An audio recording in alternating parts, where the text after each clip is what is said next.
Greetings, pro wrestling fans, and thank you for joining us at the Pro Wrestling LookBack Podcast. I'm Nick, and I'm sitting here with Donovan, and it's Donovan. And Shane. Shane is back. I am. Don is back spelling his name. This is the pay-per-view crew. I don't know. This is one of the cooler, better. I don't know. I enjoy this group when the three of us get in here to do this. So yeah, we thank. A lot of fun. Yes. We thank everybody for checking out the roundtable. This is episode 57. Because I think I forgot to tell you what episode it was at the beginning of the last two shows. Don't forget to check us out on Instagram and Twitter at PW LookBack on both of those. You can send us a comment, DM, questions, anything like that. If you want topics or ideas for LookBack shows, send us over on Instagram and Twitter at PW LookBack, DMs, PMs, all that stuff. If you want to get in contact with us any other way, you can send us an email, prowrestlinglookback@gmail.com. And if you're not already, head over to iTunes, Spotify, Podbean, YouTube. Hit the subscribe, hit the 5 stars. Let us know what you think of the show. Leave us a comment, preferably a good one. That would be better than not. But yeah, check me out on Twitter as well, at Salsa, SCELSA. My Twitter is at JustDon44. And my Twitter is at Shane Avery. And I think that's all the social media stuff out of the way. Don't forget to check out our sponsor at Pure Oxide Premium CBD Oils. You can check them out on Instagram at Pure Oxide CBD. And you can check out some of the affiliate accounts on there as well. All their products are available at pureoxide.com. They ship worldwide. There's no GMOs, no THC. This stuff is lab tested. There's 2 different bottles available, a 2,500 milligram bottle and a 5,000 milligram bottle, as well as a 3,000 milligram cream. Like I said, check them out. You can check out the owner on Instagram at justin.brothers if you want to get in contact with him and kind of figure out which product is best for you. Like I always say, joint pain, anxiety, and overall well-being. There's hundreds of positive reviews and feedback, so check them out at Pure Oxide CBD and pureoxide.com. But with all that stuff out of the way, like I said, this is one of my favorite crews to sit down and talk on the roundtable with. So how are you guys? How was your weeks? Good, yeah. Just, lots of product to take in. That's for sure. A lot of wrestling, busy. It's been hectic. Super busy. It's been, I think it was the SummerSlam post show that we had you in here for. Yes. Was the last time the three of us were together? Yeah. Feels like a while. Oh, it does. It feels like longer than it was, but and that already was the end of August, and we're mid-October here now. So I don't know. I had a little bit of a mishap today at work. Oh God. You guys ever spill super glue on your hands? Can't say I have, but yeah, I wouldn't advise it. I broke a pair of sunglasses today at work. I felt like I had to tell you guys this because it was just insane. It felt like I was in a Three Stooges comedy special because I was in the parts department and I got 2 guys that work in the parts department where I work at a car dealership. They're both on the phone. I asked one of them if I could borrow the super glue because I broke my glasses and I wanted to just touch them up, see if it would work, whatever. Might as well give it a try. So I open this glue and both these guys, like once he gives me the glue, there's a phone rings and he takes the phone and there's another guy already on the phone. And I'm trying to figure out how to get this thing open, and I finally get it open, and then I'm thinking it's going to be like glue, and when I tip the bottle upside down, it's going to drip out of the dripper. Well, no. When I tipped this bottle upside down, it proceeded to pour out of there like a bottle of water, all over my hands, all over the table. I'm talking like insane amounts of super glue. So I'm freaking out, and then I kind of touch my fingers together, and I could feel that they're starting to stick together. So instantly, I stick all my fingers and all my hands out wide, as far apart from each other as I can. And I'm looking around. Both these guys are on the phone, so I can't really say anything or do anything. Like I said, it looked like a muted Three Stooges commercial or television show. So I'm going back and forth. I'm like, what the fuck am I gonna do? I finally found a napkin and tried to wipe some of it up, and I went straight to the detail department. I'm like, do you have a adhesive remover or something like that? So. Oh my God. So if I have trouble hitting the buttons tonight, boys, it might be because my fingers get stuck to the switchboard, because I was worried. I got to be honest. The first thing that crossed my mind when that glue hit my hands was, oh shit, I got to do the show tonight. Your hands better be good for the show, man, because I don't know. It was quite the adventure. So man. I figured that was something I have to save for the show. It's a perfect start to the show. Yeah. Perfect. Maybe starting with some of the not so positive, like my not so positive end to my day. How about the not so positive end to the Hell in a Cell pay-per-view that we had last weekend there on Sunday? Right. So I'm going to start. Yeah, let's let Shane start it out. I'm going to give WWE a lot of credit for fastest way to ruin a good thing. I don't know how else to really word it, but they successfully ruined the character of the Fiend in one match. I don't really know how else to say it. I have a question for you. Sure. Because I've seen a lot of this on the Twitter world and things like that. A lot of people were calling this one of, if not the worst endings to a pay-per-view ever. How do you rank that? Maybe? I need to remember that I've been watching this product for 20 plus years. Mm-hmm. Fuck, I sound old. Shit. So, I mean, I've been watching this a long time, and I've seen some really shitty endings, angles, matches, however you want to word it. But this is up there. And, it's up there. It started off with a lot of promise. Oh, yeah. It really, really did. And I'll say this more later, but I thought the card was solid. Mm-hmm. It was there was not a lot of hype going into this card, but the matches were solid. And then we get to this, and I'm thinking to myself, okay, here we go. Rollins is dropping because they're not going to screw the Fiend. They have to put the title on him. And then that clusterfuck of an ending, I don't even know how else to word it. Yeah. Well, what did I say to you guys before we hit record? I said, I don't know if I'm more upset about the kickouts or the way that the match was ended by the referee. I'm more mad at the way it was ended because I think the kickouts was still, as bad as it was still giving a little bit of dominance to Bray, to the Fiend. And it was also showing a different side of Seth, which I liked. But in him having to go to places he's never gone before, is that what you mean? Yeah, and I think it kind of allowed him to dig deeper because his facial expressions were on point. He was nailing it. But I literally kept saying to myself watching this, just end this now. I don't know what the plan was, and then it just kept getting worse. Yeah. And when he pulled out the sledgehammer, I just about threw the remote at the TV. Well, is that because for what? Yeah, get into that more. Well, because I felt like the way that the match was progressing and the way that the ref was like freaking out. Yeah. I honestly, and I know a lot of people may find this hard to believe, but I guess watching for so long, it's kind of helped me. Mm-hmm. Even though it was in Hell in a Cell, I was like, if they stop this match, I don't know. Like, I kind of had this little inkling that something like that could happen because he was going to hit him with a sledgehammer with everything on top of him. See, like, that didn't even cross my mind. I think that's why I was more jarring for me when the bell did ring and when the ref said stop, because I didn't think they were actually going to stop. Well, like, the ref obviously always kind of tells the wrestler, no. Yeah. But I don't know. I just a small part of me kind of thought, okay, this isn't ending. Like, he stomped him a dozen times. Chairs. Every corner. I think he stomped him out of he went to the back of every corner, and then that fourth corner he hit the pedigree. And he busted out the pedigree. We haven't seen him use that. He used it against Braun, but that was the first time we've seen him use the pedigree in months. In a while, yeah. They had an amazing thing going with the Fiend. His SummerSlam debut against Balor was one of the biggest intros I have ever seen in 20 plus years. Yeah. I've never heard a reaction like that. No, I could speak. I was in the building. It was insane. I've talked about it many times. It was nuts. And they squandered it. And he's not going to have any heat. They've ruined it. And I'll be surprised when Seth is back on TV how they react to him. I'll be very, very surprised. I'm curious if the next time we get, or if we get, another Firefly Funhouse segment, is the crowd going to boo?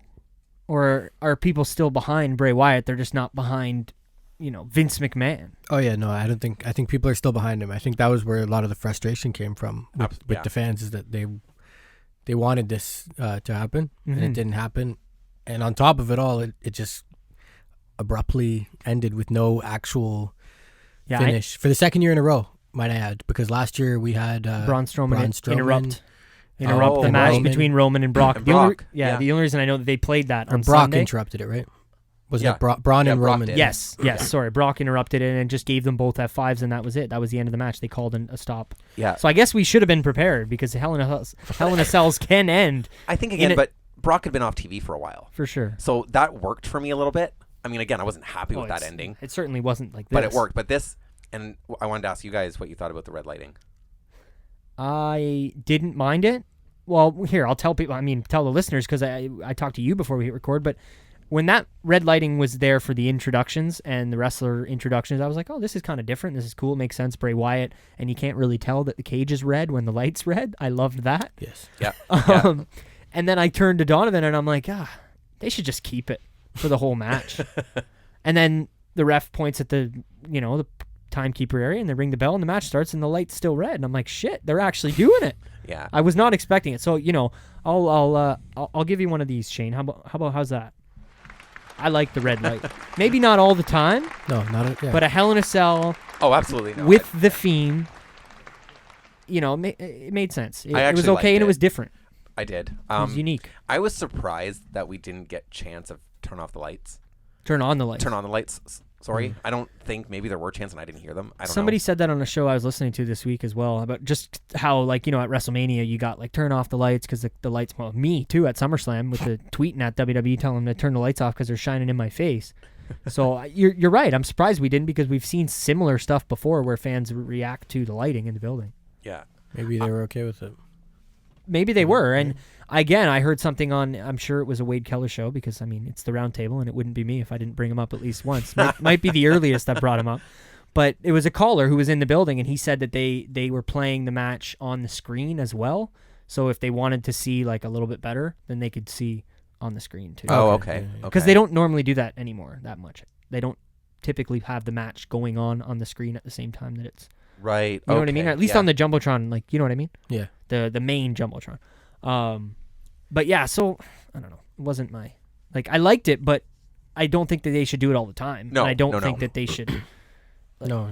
Just Hell in a Cell. Even I don't want to see the next Bray Wyatt Fiend match be red lighting. No. I think they did it because of Hell in a Cell, and I'm okay with it. No, it's just a shame that the match was what it was. How about, before we move on to maybe some of the rest of the highlights of the show, because I think we've talked more or less as much as we can a week out from it, the finish of the Hell in a Cell. Did you enjoy, the actual match before we got to the finish? What they were doing in the match before we got to the end when it really started to get crazy? Yeah, I think some of it I did. enjoyed, yeah. From what I can remember. I think I was a little surprised because I was half expecting, I don't want to say a squash, but I really believed that they were going to put the belt on Bray. Yeah. I really did. It's Hell in a Cell. It's the new character. It's the Fiend. They saw the reaction from SummerSlam. That's why they set up the Hell in a Cell match. Okay, this is going to work. Yeah. I really thought they were going to do something where Bray kind of, like you said, maybe not squashes him, but just dominates him all match. Yeah. And then something happens, and I know it sounds too typical WWE, but something happens where then the Fiend is distracted to the point where he's more concerned about, let's say it's The Undertaker, for instance, okay, than he is about Seth and the championship. Right. So then the Fiend's attention is now turned to The Undertaker post-match, if that's the case, and he gets distracted and then Seth ends up winning. He's more focused on that person that screwed him over, and then Seth can now move on to the next whatever person. That's where I really thought they were going to be going with this storyline, because that seemed to me the only way that we can have both of these guys not lose but still look strong. Mm. Well, Bray would lose, but you know what I mean? They didn't have to switch the title, but both guys walked out of it looking strong, but they obviously didn't decide to go that route. No, and it's a shame, because I don't know how else to really word it except they shit all over it. And the fans booing like they were was absolutely deserved. Mm-hmm. And I hope, some people were listening backstage, maybe? I hope, but it doesn't matter. If they're all of them could be listening to it going, oh fuck, this is awful, and you've got Vince there, it's all people are talking about. Well, that's what I was going to say. Do you want to talk a little bit about the stuff you had kind of read and heard into about there was backstage a report, rumors and stuff like that? There was a rumor report online that I read. I don't remember where I read it from, but maybe it could have just been Twitter. But that it was Vince's call to end that day, match. the day of. That day. I don't know what the initial plan was. I would like to hope it would be that Bray retained, or that Bray got the title. Yeah. But, it's proof how out of touch Vince is with the product. Truly. And I think it's just proof. Yeah. I don't know if he genuinely does, but it feels like it. He just doesn't care. He really just doesn't give a shit and I don't mean he doesn't care about what he's making. He really doesn't care about what the opinion of the people who watch it. Oh, absolutely. No, it's just all about the money. You know what I mean? Well, and yeah, when you're getting billions from Fox and Saudi throwing bags of money at you, and yeah, I don't know. It's something I guess we're gonna have to. I hate this cliche because I say it too much, but see where it goes going forward. But let's hope that companies like AEW and maybe even fucking MLW and other smaller companies push them to the point where it's like, you guys have to do something. We have to start listening to the fans. Yeah, because all these other companies are starting to be more successful. Well, they're pushing the fans right out of there with that ending like that. Exactly what they're doing. Like I talked about it watching it with you. That was so weird. That ending, the crowd was pissed, booing. That was the last thing we seen was a booing crowd pissed with the way the show Chanting ended. AEW. Chanting AEW as well. Oh, I and forgot not about to that, sound like fucking King of Chaos here. No, you're but speaking the truth. No. What I'm about to say is because like if they wanted to end it like that, I just think they could have done a double stoppage with a chaotic bump that would have sent the people home happy. Absolutely. That should have been how it ended, in my opinion. It could have been a bump off the cell. It could have been, and that might have been the way to like. This was ridiculous. Well, so is the ref that called the match for Undertaker and Foley? Does he just not like Foley? Is that why he didn't stop the match? Sorry, I don't understand what you're I'm just saying if we can have ref stoppages in Hell in a Cell matches, then why didn't they stop the match when Foley got thrown off the top of the fucking Hell in a Cell? That's what I'm saying. Do you know what I'm saying? I'm just being funny, but obviously like it doesn't make sense. Yeah, no. You can't now. Like, what do you say to the new fan? The new guy who's sitting down watching Phil. Shout out to Phil from last week. Thanks for coming on the show. The new fan who's watching this, and then he asks me, "Oh, like, why is that? You know what I mean? Why did he get disqualified?" And I'm like, well, the ref didn't. The ref thought he was being too mean. Like, what do you say to that person? They said, I forget exactly what it's called, but I heard it. It wasn't a disqualification. No, it was a ref stoppage. Yeah, it was but even and hey, check this. Supposedly WWE posted something about these guys were gonna have a rematch at Survivor Series, and then they took it off. And I don't know if that's because they're gonna do champion, and we're gonna get Brock and Seth again or what. But supposedly that came out, right? Yeah, it was a tweet from the official WWE account. It was breaking news, and then within like 2 minutes, the tweet was gone. It was gone. Well, if we do get Brock and Seth. And no thanks. No, I'm good. Thanks. I'm good too. I'm thinking about how many curb stomps he's gonna need to beat Brock Lesnar, because it only took how many at Mania? Well, yeah, and then SummerSlam with me booing in the crowd. But God, please no. Yeah, no, we don't need that again. No, we can't do that again. But that might be what Vince. They're gonna come at it again. They're gonna meet back up as champions. You know what I mean? They left and now they're both champions and they're going to meet at the same night that Raw goes face to face with SmackDown for the once a year. And Raw's going to get buried for the first time. Fuck this bragging rights shit, man. No, I'm done with that. Give me classic. Give me some good shit. Who's feuding?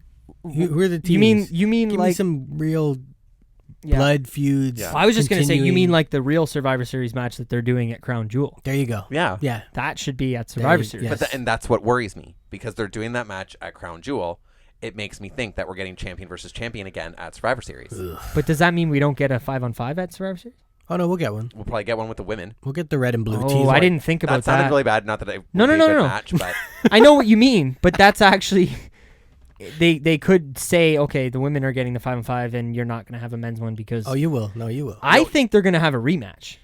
I think Hogan's going to win in Saudi and then Flair's coming back for the rematch, getting the win at Survivor Series. I'm repping Raw, brother. And I'm repping SmackDown. It's going to be some shit like... You're right. It's going to be a fucking... It's a rematch. Yeah. Well, one thing that I started thinking now that we're talking about this is if Flair was healthier... They could have probably had Hogan and Flair. Stuck him in there? Oh, no, I don't mean Saudi. I mean, like, if they do a So I'm not the only one that thought they were going to go at it on Raw? Because I thought something was going to happen. I thought there was going to be like a push or something. But they absolutely 100% cannot. They could do it to Hogan. Oh, Hogan could take a bump Hogan or two. can take a small bump or two, but Flair can't take a bump. No. Flair absolutely I don't even know if Flair could apply the figure four. Like, he absolutely maybe. could not. I was hoping that's what was going to happen on Raw, but then, like I said, I talked about it last week. We had infomercial Miz coming in. Okay, wait. Don't forget, everyone. There's no way, and nobody, and if someone tells me otherwise, I will call you a fucking liar. Nobody wants to see Flair put Hogan in the figure four. Okay? Nobody. How many knee surgeries has Hogan had? Hip replacements. I don't know. One more match? No. Well, let me tell you something, brother. Oh. I'll tell you something. Nobody wants to see that. Who do we got?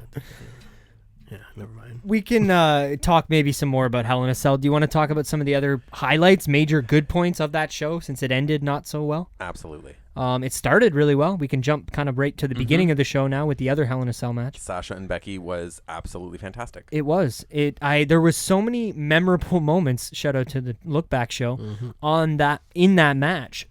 Whether it was the chair being propped up on the kendo sticks in the corner, I need to talk about that for a second. or was it maybe you want to talk about facials earlier in the show? How about Sasha Banks with maybe the facials and the emotions of the night? Even when she left the ring, it was incredible when they cut the title. When they cut the camera back to Sasha at the top of the ring, and she's got half of her hair in front of her face, and she looks like she's kind of crying, but she's got that pouty lip. It was fucking perfect. It was perfect. As much as I've ever talked bad about Sasha on this show, whatever, she did a fucking amazing job in that match. And then her, like, whether that was half real coming through and her actually being sad and disappointed with them choosing maybe, because, you know, I'm sure 3-4 weeks ago she thought, oh, maybe I'll win this. You know what I mean? Like, you know, so I'm sure some of it was real, but A+ work by Sasha. It was, you know, the amount of bumps and what I was going to say about the chair spot with the kendo sticks. Number one, Becky hit that drop kick perfectly. And number two, when Sasha fell off that chair, I legit thought she was hurt. Oh, yeah. She, like, bumped onto the floor. It reminded me of Trish's bump off the apron at SummerSlam. The way she landed. Oh. I legit thought Sasha was hurt. And it was really well done. They worked their asses off.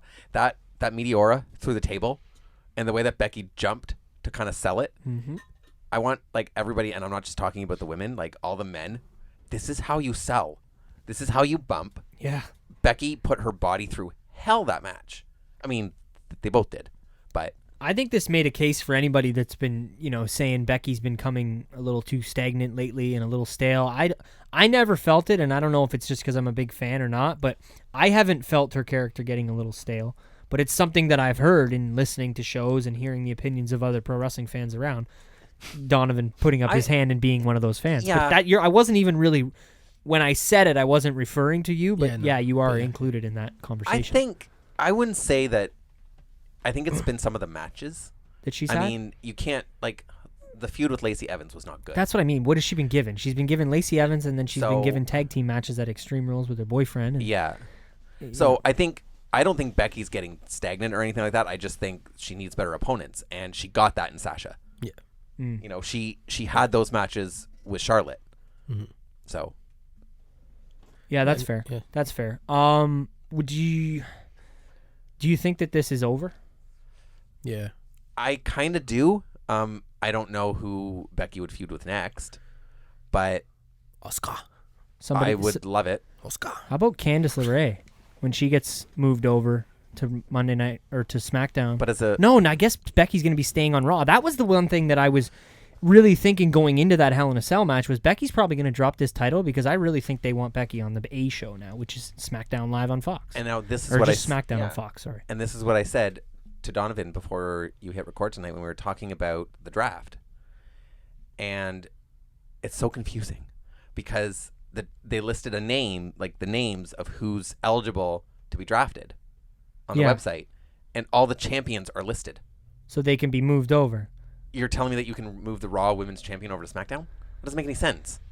Yeah, I don't get unless the champions switch and then they have a segment where they switch back. Here's the red one. Yeah. Give me the blue one.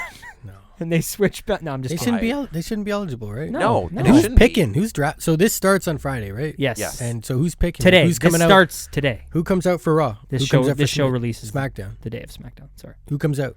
Who's calling the shots? Who's picking the guys? Who's picking the girls? That's a good question. Maybe it's Finlay. He hasn't been on TV at all. No, I'm just fucking around. Except when this is where they pull out Bischoff and Heyman. They could pull the curtain back. Maybe they definitely could.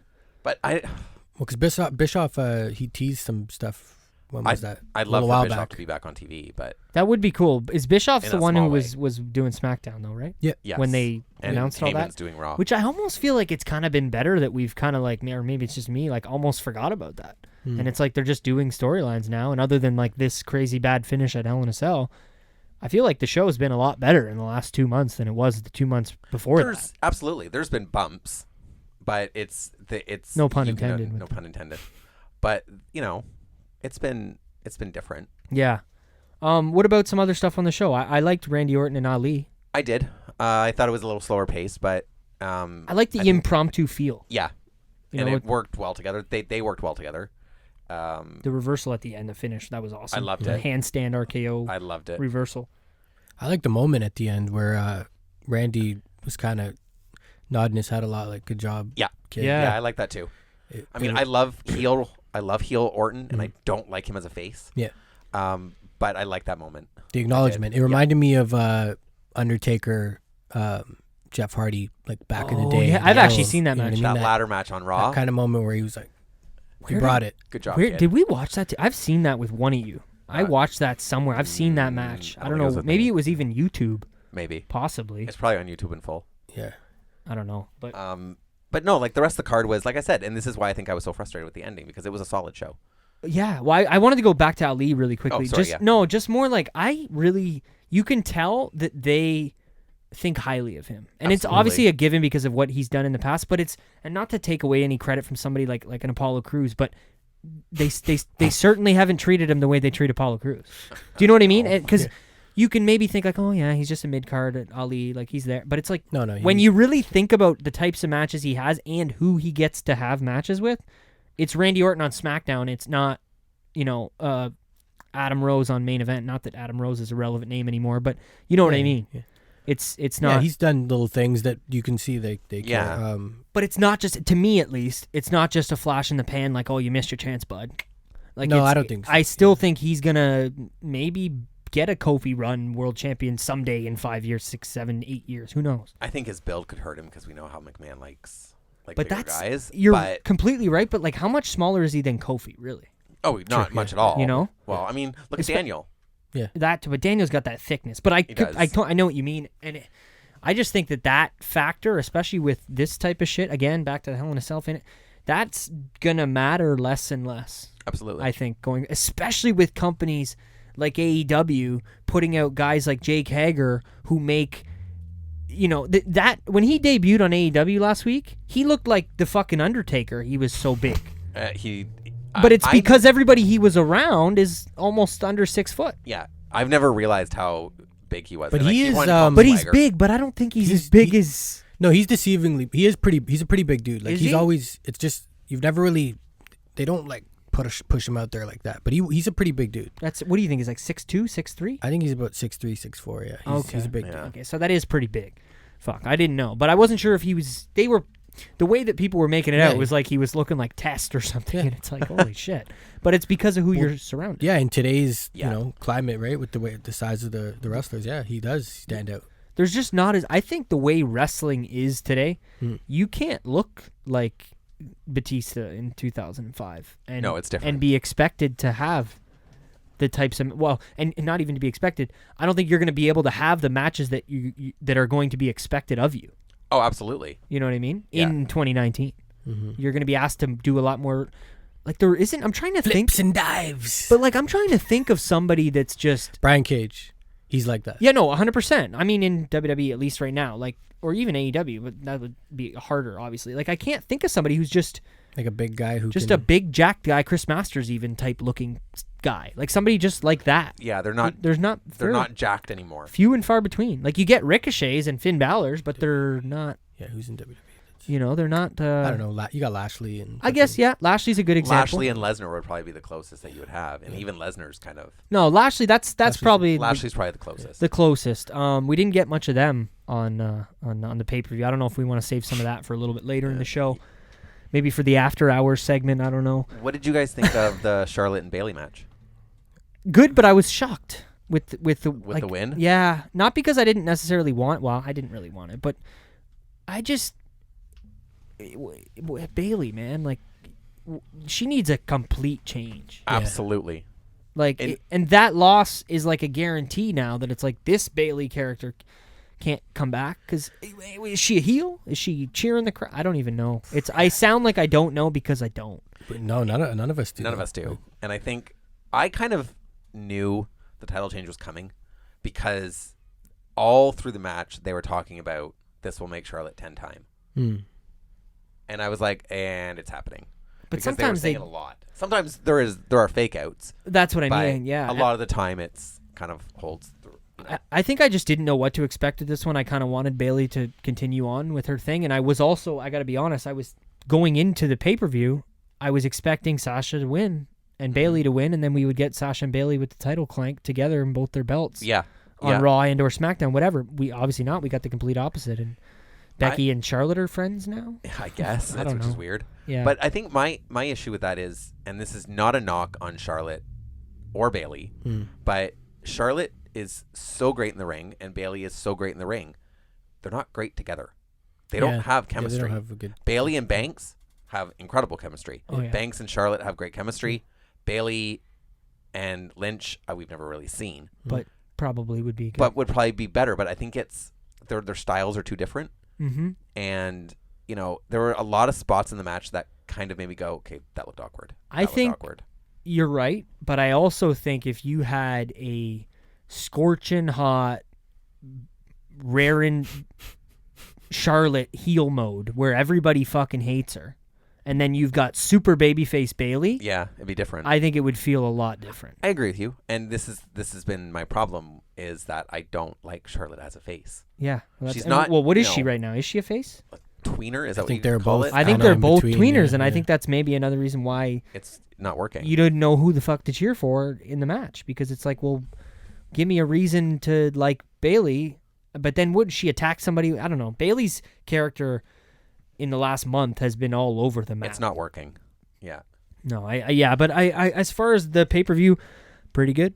I don't know. It was pretty good until the end. Yeah, I thought it was a good night. We enjoyed almost everything watching the whole show, and then I think the reason that the downer was so big was because as much as everybody enjoyed the whole show, I think most people were the most excited for that main event. Absolutely. And they were waiting all night, especially I know you were, Donovan. Yeah, when we were watching it, that was like the big thing, like, okay, this is all great, this is all good, but let's get to the reason that I'm here watching this tonight, and that's The Fiend.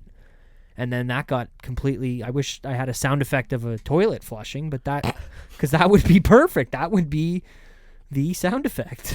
That would be the sound effect. I'm going to put that on the list with finally. Not because they're related, but that's another sound effect that I need to have on my list of sound effects. What, The Rock? I don't have a Rock. Last week we got talking about The Rock on SmackDown Fox episode, and I was looking through my soundboard, and I'm like, shit, I don't have anything about The Rock. We don't need him. Well, hey, There I did say that, but wait. we didn't need to advertise him. I think Donovan wants to clarify what he just said. No, I was just playing. He was playing off me because he knows how I wasn't big on Rocky last week. I got a shout out to our boy Jag, because he is now he said it, so maybe we do need him, because Jag goes to me, he goes, hey, I seen The Rock was giving Becky props. He's like, you know what, I don't mind Becky now. No Rock, way. he's like, The Rock, so he's like, yeah, I'm okay. He's like, I'm okay now, because he didn't Wow. like it. Yeah. He's like, yeah, The Rock's he's cool with it, I'm okay with it. I'm gonna need to talk to Jag. Plus, I want to know. Speaking of Jag, who's a big, UFC MMA fan, he's been on the show a couple times, LookBack shows and roundtables. I want to know if all this boxing, UFC, I want to know if this is getting Jag to the point where he's now watching wrestling again, because we know Jag doesn't really watch week to week. He's just been a fan for a long, long time. If you're listening, Jag, let me know. Send us a DM at PW LookBack. Are you watching? Has this real fighters, quote unquote, pulled you back in? I think he seems to be excited about the AEW stuff too. Should we move on to the AEW stuff? Because I think, there's something, speaking of the Jag and the UFC and the AEW, and it all kind of mixes together. So at least in Canada, I can't speak for any of the American listeners, but in Canada, they play UFC Fight Night, I think is what it's called, before AEW. So this is kind of cool for me, because I'm not somebody who watches a lot of UFC. I'm sitting out here, I'm waiting for AEW to start, and I think it was like 10 after 7, the show starts at 8, so I put on UFC. And then they get to this main event of the night. So I'm going to pass Donovan my phone now, and he's going to read these fighters' names, and he's going to tell me if he knows these two women, and or if he saw this match before. So read the names out for me if you can. So we got Joanna Jędrzejczyk and Claudia Gadelha. And did you see this fight? I believe so. They fought a couple of times. Okay, so that's what I mean. I don't know when this fight was from. I don't know if it was... It's an older one. It was a reshoe, like, you know what I mean, or what they were doing, but this was on TV and I had never seen it before. That fight was fucking amazing. Those two beat the shit out of each other for 5 rounds. Oh, shit. And it was like, I remember there was points where they were on the ground kind of... They had each other grappled, but the one chick, like, rather than trying to get out of the move, she was just punching her in the face, sitting there like this, and it was... I don't know. I don't watch a lot of UFC, and I like to talk to you, obviously, about UFC when we do the UFC update, quote unquote, on here. And I don't know. I just thought that was cool to bring up because do you think this will get more pro wrestling fans maybe into UFC, or at least Canadian ones, because UFC's airing an hour before AEW? Do you think there's going to be people like me who tune in early and end up watching UFC? Yeah, possibly. I mean, that's a good thing. I love how the two worlds are kind of crossing in with each other, whether it be Hager and AEW, or Swagger, whatever you want to call them. That little crossover, and then you got Kane and Fury and these guys in WWE. WWE, yeah. 'Cause there's so many parallels, man. And I'll talk about it with the UFC shit later, but for sure. Yeah, cool. She's fighting this weekend, Joanna. So she was a champion, right? Because the girl in the white trunks there, the Galetta, she was the challenger, and it was just like, I don't know, it was a hell of a match or a fight. Yeah, they're both former champions. That Claudia is the girl who, she's the one who did that slam to the bald-headed Rose, that like suplex. Remember? And she kind of looked like she broke her neck. Yeah. I remember that. That was in the middle or early summertime. Yeah. Roughly, I think. But they're both two former champions now, yeah. Okay, but yeah, I don't know. That was something I wanted to bring up. And then the only other thing I had to bring up about Hell in a Cell before we move on to kind of some of our AEW talk was just that tweet that I sent to the group from the Brazzers account this week, because that might have sent me off my rocker, this tweet. What is this tweet? So the official account for @Brazzers, which is a pornographic website. Okay. Hey, WWE, let us know if you need advice on how to craft logical and coherent storylines with satisfying finishes. #HIAC. Oh my God.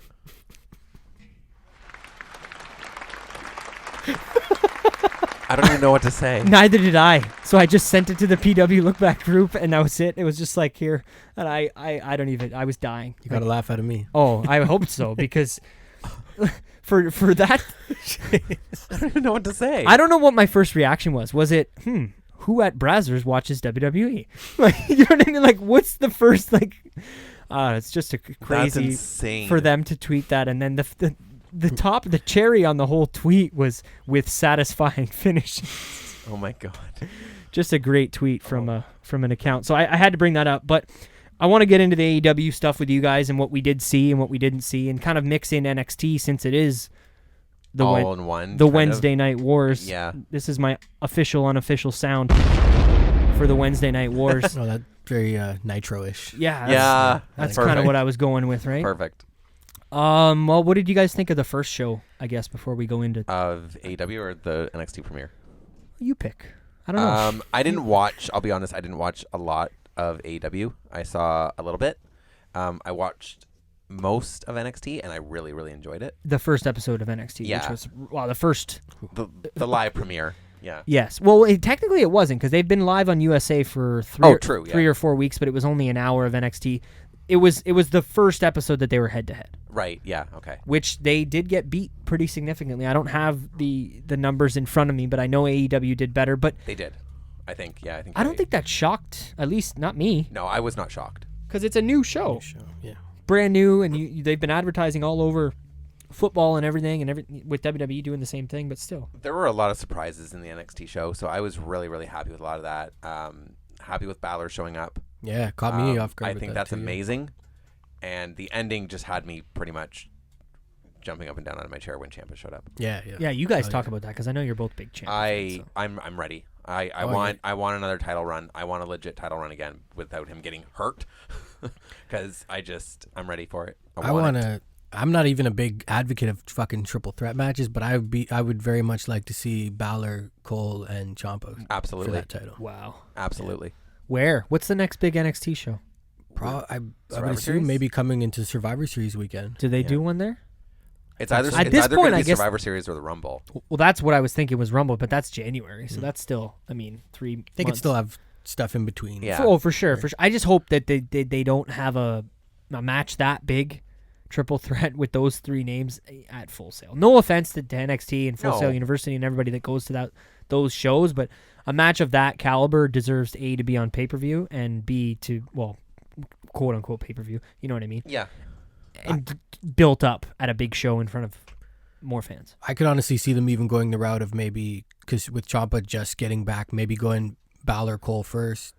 Yeah. Cole comes out, and then Ciampa Cole, and then the triple threat by the Rumble, by the Rumble week, like, you know what I mean? Build it to that. So some of the things that I was thinking too was, do we leave Gargano out of this completely, or does he get himself back into it? They could reunite DIY. Yeah. I don't have a draft sound effect, but I think that's where I would be pushing that button if I had one, as far as I think he's going to make the move now. To what, like main roster? Yeah. Well, at this point, like it's just a main move show? sideways, but Yeah.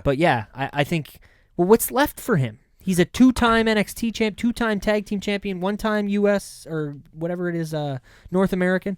He could dabble in the cruiserweight division in NXT. NXT? Like, that's the only other thing. Like, go challenge Leo. I'm still scared about what they'll do with him on Raw or SmackDown. Yeah, I don't know. I legit am, because So am I. I mean, what could they give us? Gargano versus Bryan? I'll take that now, please. Yeah. But I mean, we did just get Bryan, probably, I think, turned back babyface. But I hear you. That's a I possible. still don't trust that storyline. Yeah, I don't know Oh, yeah? about that either. Really? I don't. My boy Dan. Yeah, We we'll didn't get talk into about it that after. match, but yeah. Yeah. What about just your? I don't know. Like, it's a very broad discussion, at least as far as AEW and NXT. But Yeah. just kind of first thoughts. I talked about it last week with Phil and Will. I know, eh? I told them mid-show, I'm like, don't be mad if I mix up your names, because it may happen, and it happened twice.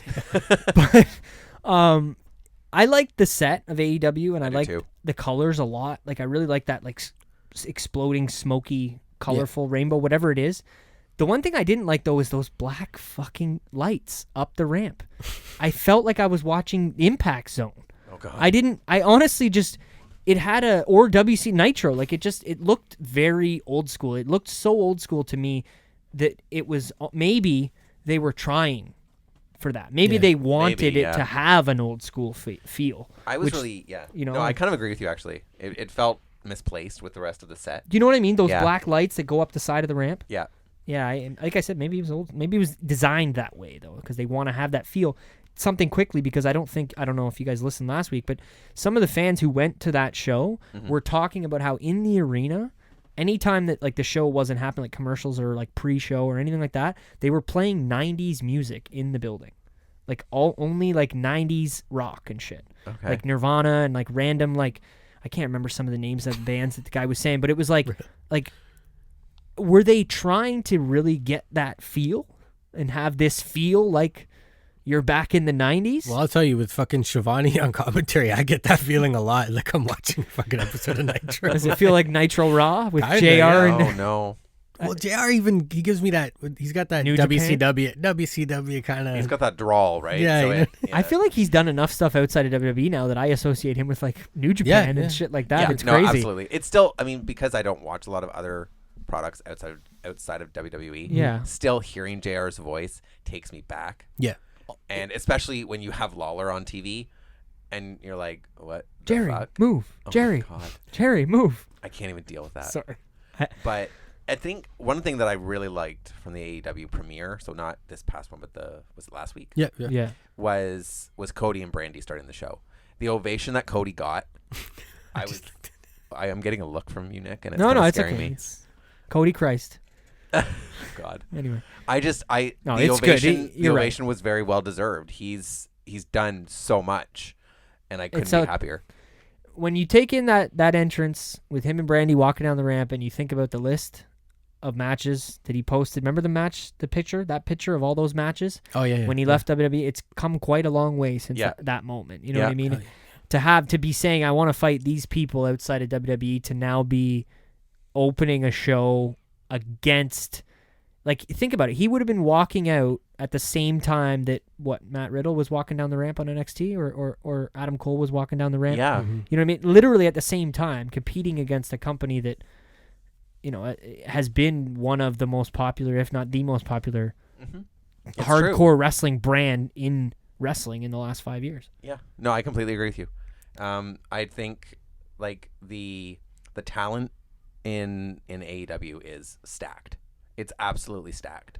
It is, but So I don't necessarily, because me and Donovan talked a little bit about this before you got here, and they have some guys that they need to show us, and they've done that with I already forget his name again. Don, what's not Janela? No, the guy in the Darby? No, the guy who had the match with Cody last week.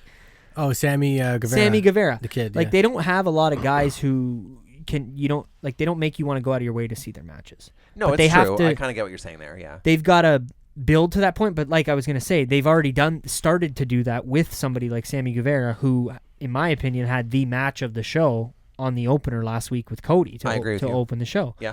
And it is now had been integrated. I mean, we could talk a little bit what happened this week with the whole Jericho Inner Circle stable that he's now, had between him, Hager, and the LAX, Yep. and yeah. I thought the Guevara. ending to the premiere was really solid. Yeah. That's when you had everybody Yeah. showing up. For sure. Yes. Like Rhodes running out. I mean, obviously Goldust, whatever. Or, What about Omega and Moxley? They're getting taken. Well, Moxley taking Omega off to the side and putting him through that table. yeah, like I said, it's still weird for me seeing Moxley and calling him Moxley. Moxley, 'cause yeah, I almost called him Ambrose there. I did it like 3 times when I was talking to someone about this, and I was like, oh my god, Moxley.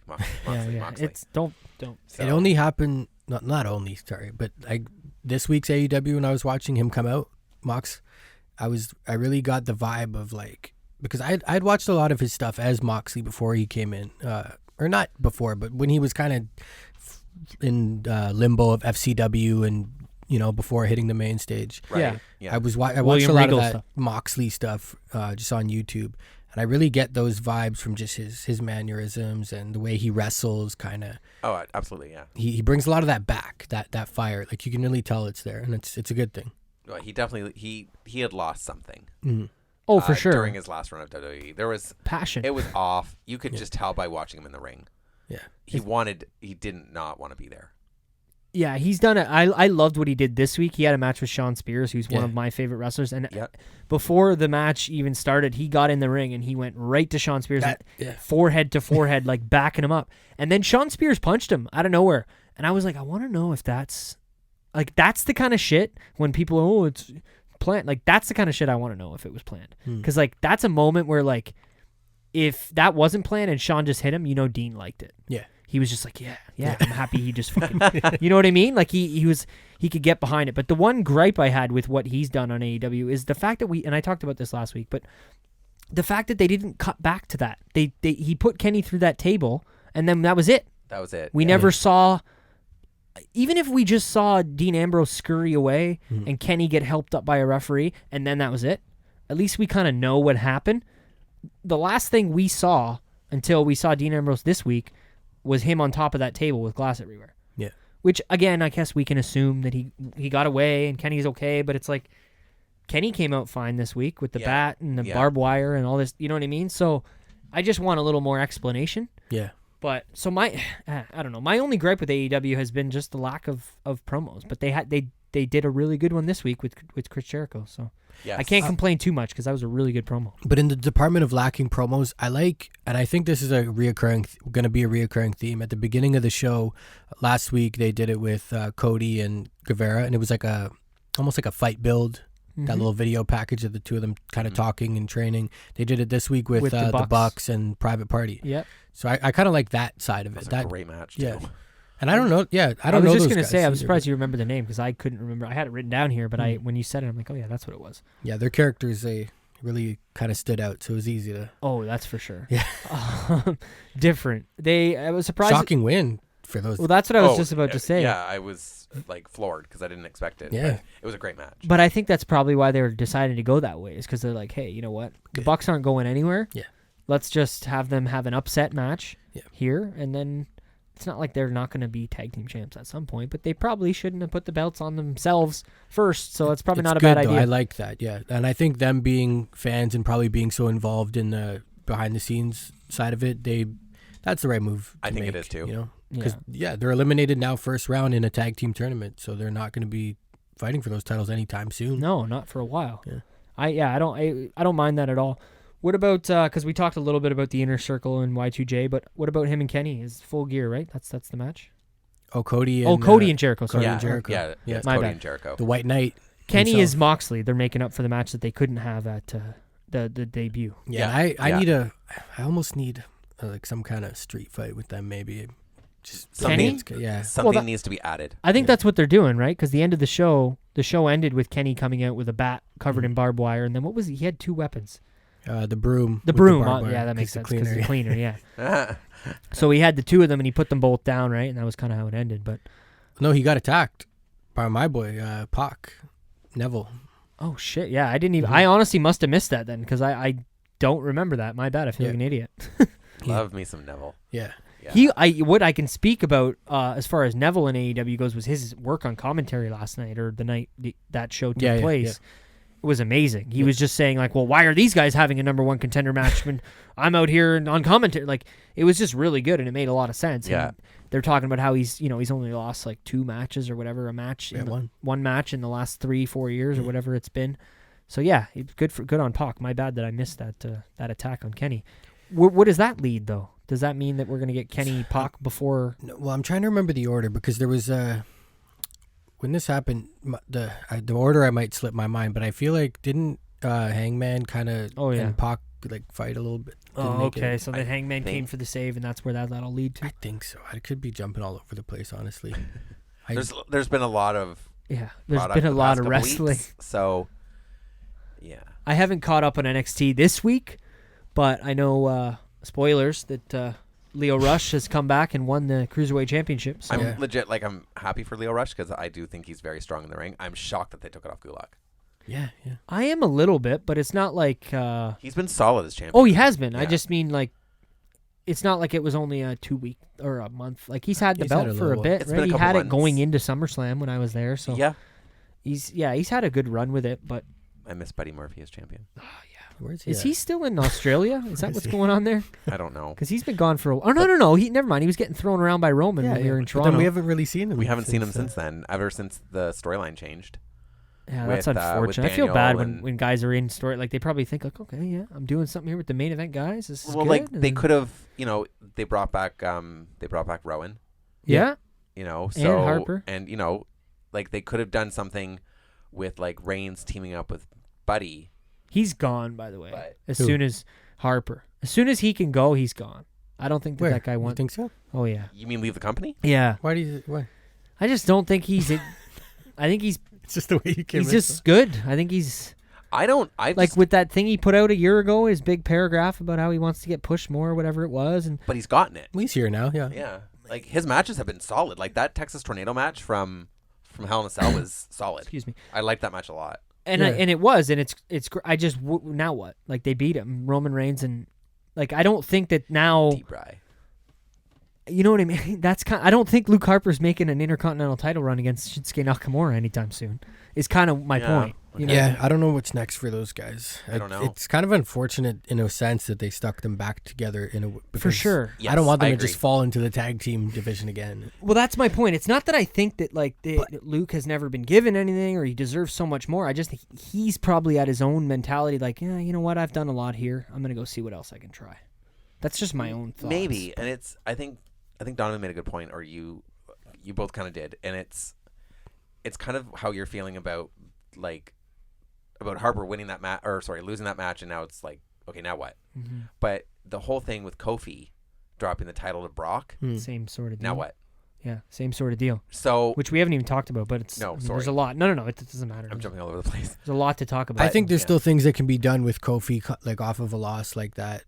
But as for, you know what? Sorry, I was gonna say, as for Harper and Rowan, actually, like, maybe being a tag team now actually might not be as bad as I'm thinking, because honestly, when I think of the tag division, but I'd like to think of it as a whole in one division. Mm-hmm. But there's a lot of big teams of guys that I'd like to see like fight them, like Heavy Machinery and the Viking dudes and even AOP. Like these bigger teams, they remind me of fucking early 90s, like late Earthquake 80s. and you know what I mean? Right, like Earthquake and Typhoon. Then you had the Nasty Boys. Yeah, like these guys were always bigger. Those are very good comparisons too. A lot of those teams match up very well with heartburn run. I think that's true. Do some cool stuff. And when you really think about it, there is some really good teams in WWE. Absolutely, it's just, there are. Everything's run so thin because they're separate on 2 different rosters.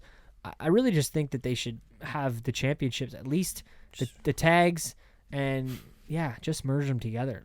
And I think one of the certain problems, ones maybe not. Yeah, sorry, but no, I mean, with one of the problems that they have with the tag division, especially on SmackDown, is it just for the longest time it just bounced back and forth between New Day and the Usos, New Day and the Usos.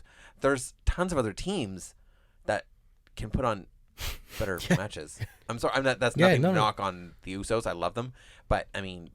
We've seen a lot of Usos matches too. We have, especially in the last 2 years, and since the gimmick change. Yeah, and I mean, New Day versus Usos were always good matches. They were always great, but it was always the title bouncing back and forth. Yeah, they really ran the course with those guys. So, and I think, bringing up New Day too, something else that I just thought of, is there a possibility that they could pull the trigger on finally breaking up New Day, or do you think it's a bad idea?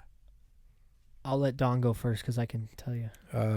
Unless you want me to go. You know what? If there's a time to do it for a little, even if it's just for a bit, and they bring them back, reunite or something, this would be a good time to kind of test the waters. I think they could really push Kofi as frustrated and I screwed up and I can't believe I let him beat me that quick. And there's possibilities that they could do with Kofi. Do I picture Kofi as a heel? I can't. Mm-hmm. I have a really hard time with it, but it's a possibility. I would like them to do the opposite, in the sense that I want them to use Kofi's loss as motivation to be more together and more stronger, and use that to pick each other up and build each other up to maybe to the point where I don't know if they're going to go back to the tag team division, but I just mean it's cool to kind of maybe get both ideas. I think that would be good, what you said too, but it would also be nice if they used that as motivation to stay together. Yeah, well, absolutely. Yeah, and it's not like the first time that somebody loses out of this group that we all just crumble. Yeah, no, for sure. Yeah, I think there's a lot of ways that they could go.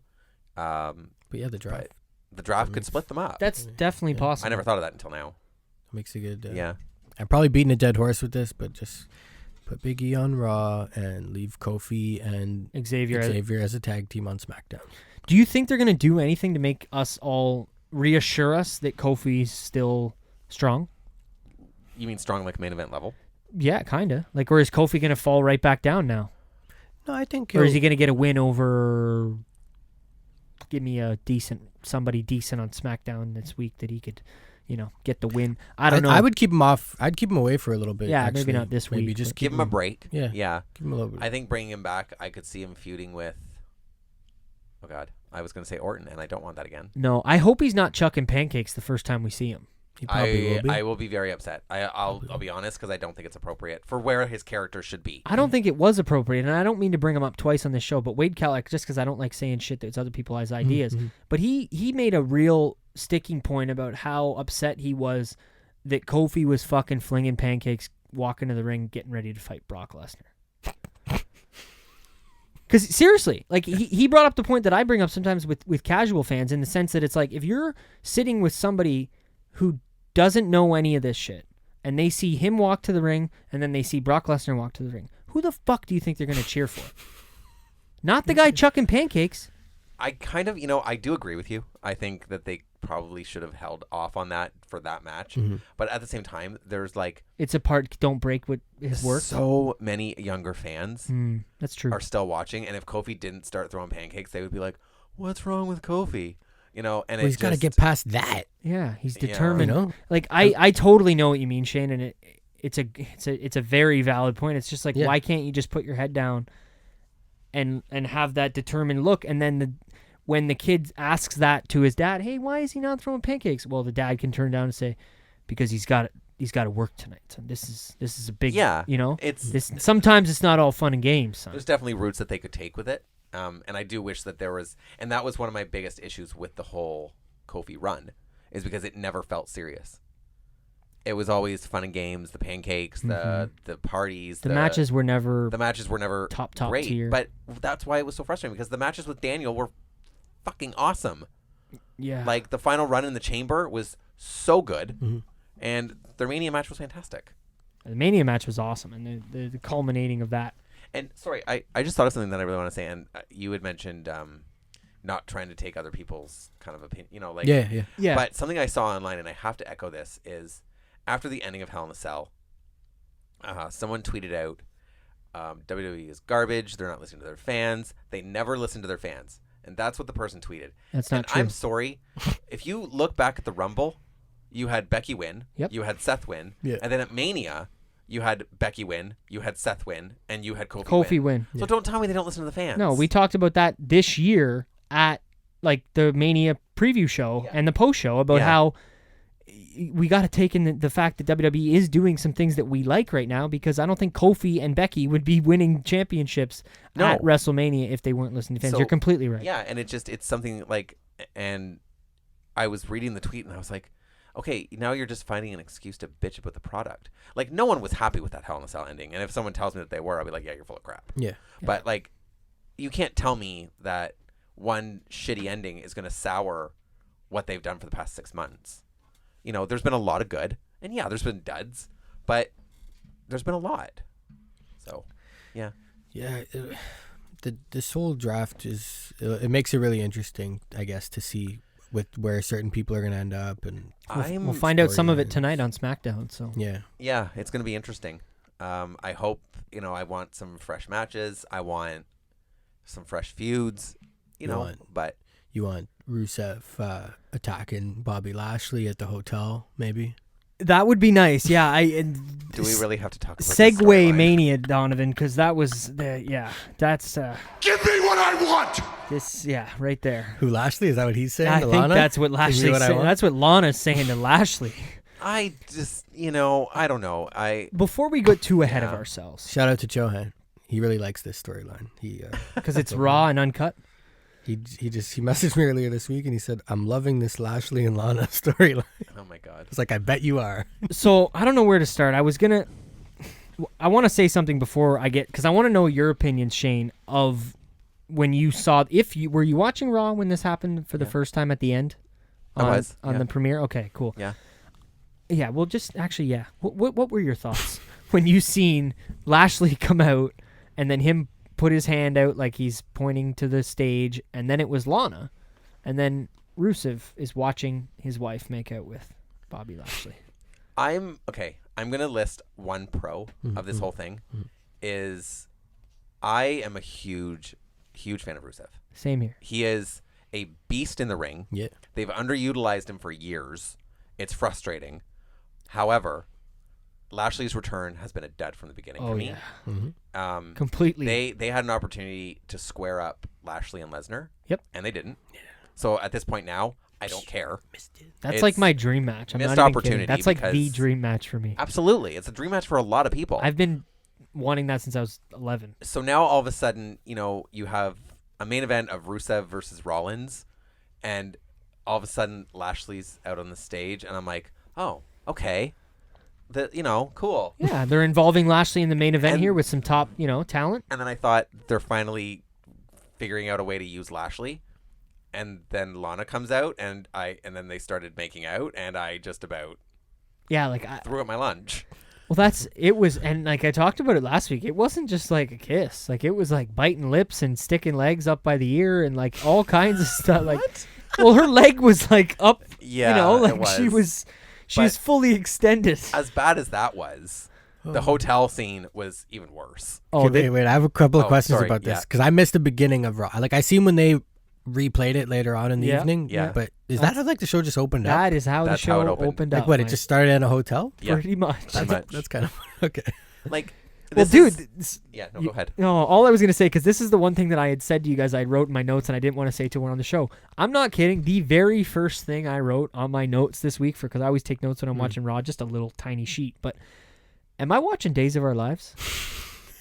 Like, that was my first reaction. Was like, what am I watching? So what happened? Can you explain it to me a bit? Because I only seen this little blurb of the replay. Well, that was. Did they talk about why? Well, Rusev was in the ring, right? Yes. And then Lashley came on. He's like, "Oh, hey, Rusev! Like, I'm sure you recognize the bedroom and you recognize this robe." He was at his house. Yeah, he was at his house. It wasn't a hotel. I like this. Yeah, he was. And Lana was there. But he's like, and this is your bed, and this is your robe. Oh no! The last shot is Lana taking her bra off. Yeah, I seen that where she kind of slides down and. Yeah. Well, first she's like outside of the bed, and Lashley's like holding the cover up to like cover her, and then she like slips in, and I don't really know what there is to talk about. Like as far as giving you the more deets, I don't know. It's just more of them. Honestly, it's just more of dropping the ball for Lashley. You don't think they approached Brazzers, and this is what Brazzers has come up with? Maybe, maybe. Could you imagine if that's the point of this? No, I can't even imagine. No, but it's funny to speculate on that. You know, that's for sure. I'm happy that Rusev has a storyline, but I don't want it to be this because I find it cheap. I find it very cheap because everyone knows that it's not like and I know it's wrestling and everyone knows everything anyway, but it's just like it's hard to suspend your disbelief. Absolutely. When you choose a couple that spent years on Total Divas as a couple. It's not even like they're just like a couple who like give me somebody like Bray Wyatt and JoJo. You know what I mean? Like everybody knows they're together, but that's it. People just know they're together. We haven't watched them fucking get married. We haven't watched all their lives take place in their multiple weddings. And for anybody who, watched past Total Divas episodes, myself, clearly, we seen all this. So it's like maybe not these two. Yeah. I think my biggest issue with it is it's giving me flashbacks to the Edge and Lita and Matt Hardy thing. Now that stemmed from a real place. Yeah, we don't have Carmella and Corey Graves out here. Oh my God. Sorry. So like that stemmed from a real place, and they used it to really, and that storyline was fantastic because again, Edge owned that storyline. Oh yeah, but and Lita went all in. And but she had no choice. I think, and then with the Lana, Lashley, and Rusev thing, it's clearly just.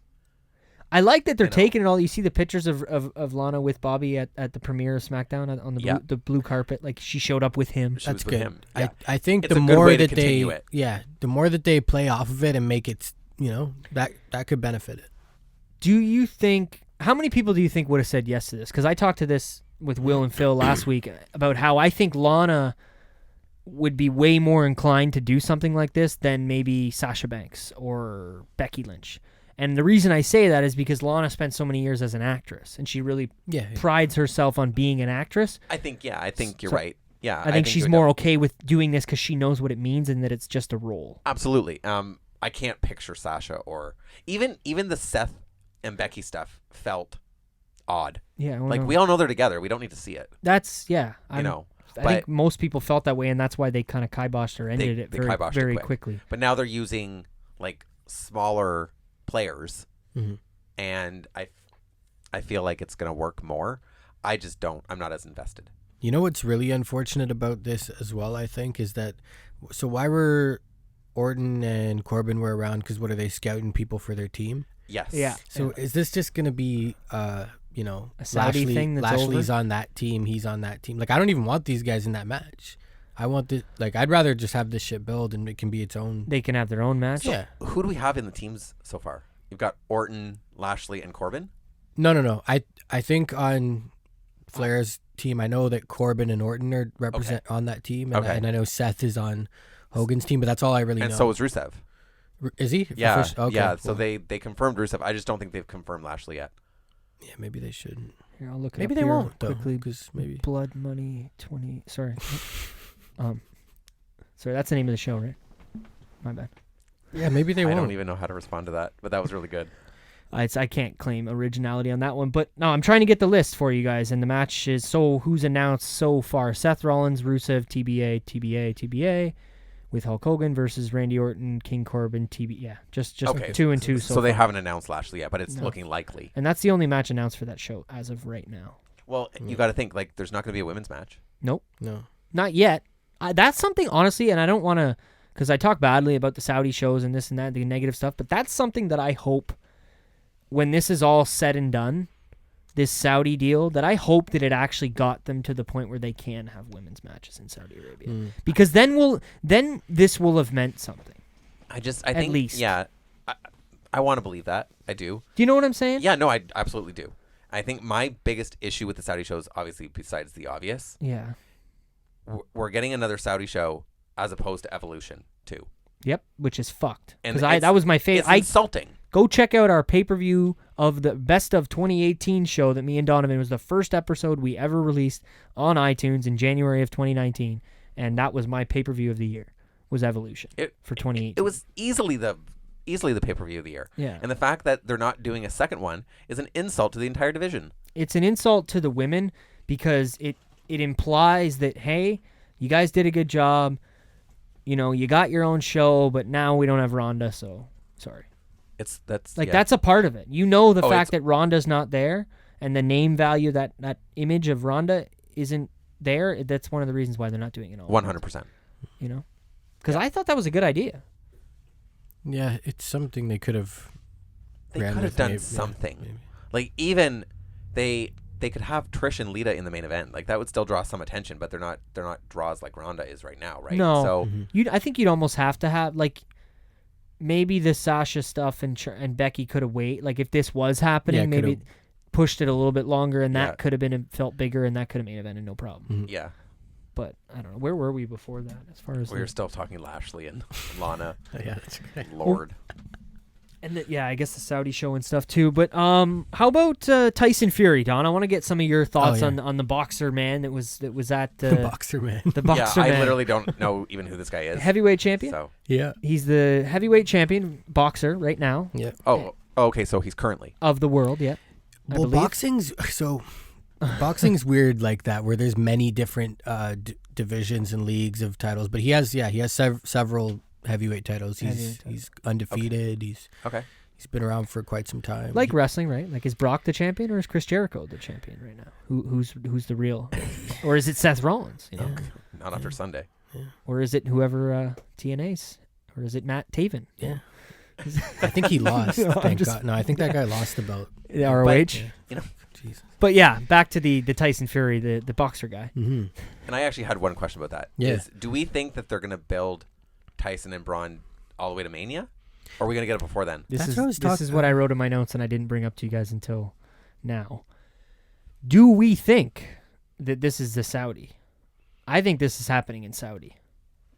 Because I don't think Tyson Fury has any...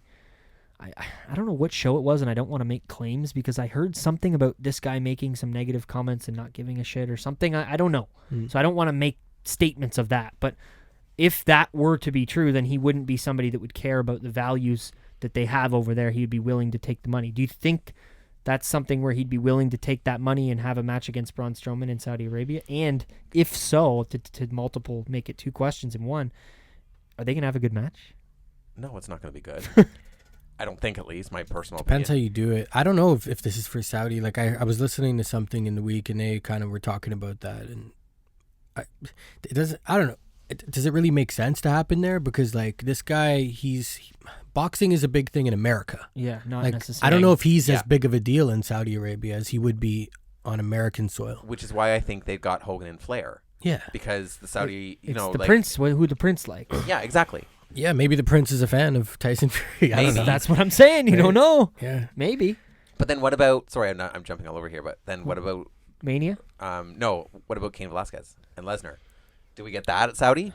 No, I think... no. What's more likely? Kane and Brock in Saudi or Braun and Tyson Fury? If we're going to get one of them or both. If, that's even possible. I think Braun and Fury would be more likely. I think so, too. Even though I don't think that's what's going to happen. I don't know, though. Maybe I guess. Do you want them to put on boxing gloves? Because I don't. I don't think he'd be okay with... have to. I don't think he'd be okay with it. No. I don't think Tyson Fury would be okay with not destroying Braun. Because he's a champion boxer. If he's going to put on boxing gloves... He's going to want to look like a fucking animal. And he's not going to look like an animal against Braun Strowman. That's my only reason for thinking that. If he does maybe they do Floyd's show and maybe he puts on boxing gloves and Braun doesn't. And then we get the two styles. It could be like, I don't know how they want to schedule it. They could do no holds barred. I don't know. They could do no holds barred. Yeah. That's definitely possible. I mean, we've seen some of Tyson's work this past week in the main event of Raw. we'll give him credit. I mean, he probably hasn't spent a lot of time in the squared circle. No, absolutely not. I'm going to give him a lot of credit because he does. I mean, I actually don't hate him as a talker. He was fine talking. Oh yeah. Well, that's what I said to Nick. Yeah, you did say that off the pod. Is that like you said this is a guy that he can talk. Like, he can absolutely. He's a good talker. He knows how to sell a fight. He's very charismatic. He dresses flashy. He's got that raspy kind of English. That's what I was going to say. Yeah, you said that to me during Hell in a Cell when we were talking about him showing up on SmackDown. I just feel like earlier. I don't know how the work will translate because it's obviously very different. Mm-hmm. Like I said earlier before we were on the podcast, is when Braun lifted him up and charged him into the corner. Yeah, it looked really, really sloppy because Tyson. I don't think Tyson knew how to position himself or what to do. And then when he got Braun down and started hitting him, I was like, "Are we watching Shane McMahon?" I think Tyson is. I shouldn't compare him to Shane McMahon because that's a complete insult. But I'm not trying to discredit him, but I think he didn't know how far to go. Yeah. Because if he wanted to knock Braun out, he would do it like that. Yeah, he was probably playing it very safe. He was being very safe, and I think that was the issue, and that's why it looked off. So I don't know how a match with them would come across. I'm all about a Mania match with these two. I think Mania would be better. That's what I would like. That's what I want. That's what. Am I on mute? I don't know. That's what I think would be better. But I just I don't And you don't need them. You don't need them like we don't need to build this every single week to week up until Mania. But like we can maybe do a few more things like this. Lead to a contract signing. Yeah, he goes away. He comes back closer to Rumble season, and they hype it up some play more. With it. Yeah, maybe do a press conference boxing style and let him really be in his element and talk instead of being interviewed in WWE ring. I think that's a good idea. Do things like that and having that name at WrestleMania. That's like it's Mania. They always bring in and people from Hollywood. Yeah, and that's money. Like I don't think Tyson needs Saudi money. No, I don't either. That's what I was trying to get at. Is I would by me saying all that, I wasn't saying that I would prefer this. No, I know that. Yeah. I would much prefer this to happen at Mania because it's more eyes on the WWE product. For sure. Boxing. Excuse me, boxing fans and all that. But it's the match that how do they do it? Because they're so big and there isn't the size difference that, like you said, there was with a Floyd Mayweather and a Big Show being so, you know what I mean? Yeah. It's hard. I don't know how they're going to do it. I'll be interested to see how the match plays out, whether they decide to go the boxing route or the no-holds-barred route. You know what I mean? One of the two, or nothing in between. I don't know. But I think the no-holds-barred is a safe, especially at a WrestleMania. Just let them, just let them go at it. Fuck around and do their thing. I think it'd be cool if they had like a tag situation where maybe Braun got in another boxer. What about Braun and Nicholas? What's Nicholas up to? Oh, and Nicholas is probably. Do we have the drum? Do we have the? I don't. That's my album. It's by myself, solo. Fair enough. That's how Braun Strowman's gonna handle it. Okay, solo. Oh, shit. Plus, I'm thinking, Nicholas at this point, he's probably hitting puberty. He's probably starting to get into the girls at school. This is a couple years ago. You never know what he's doing. He's not into wrestling anymore. That right? Too. Maybe he's not a wrestling fan. Maybe he's training like Pops to be the next best referee. And oh my God! They're teaching him how to, when and when not to stop matches when they've gotten too violent. That's not a bad idea though. The tag, like maybe I don't think it's a bad idea. Yeah. Like if there was some other boxer that he could get, and then Tyson got some other wrestler that Tyson became buddies with, and then it was like it's it's possible. I just think bringing Tyson in, they're trying to make an impact, and I think they want him to look strong, so they might do boxing. Do we know off the top here if WWE has anything coming up in like the UK? Not that I know. Not that I know of. Right? No, not that I know. They would be making a bigger deal about that if it was a pay-per-view or something of that nature. Aside from the UK show, obviously. That takes place on the regular. Did you guys want to talk at all? Because I know you weren't here last week to get your opinions of it at least. Anything major from the debut episode of SmackDown? Since, we are getting episode 2 tonight with the draft and everything that we talked about. But just to get any of the listeners that want to know your guys' thoughts from some of that. Well, I was very out of the loop. Yeah. So I I found out some things pretty late. Like, I didn't actually get to watch the show live. Live. A funny story. I don't know if you mentioned it, so I said this to Nick.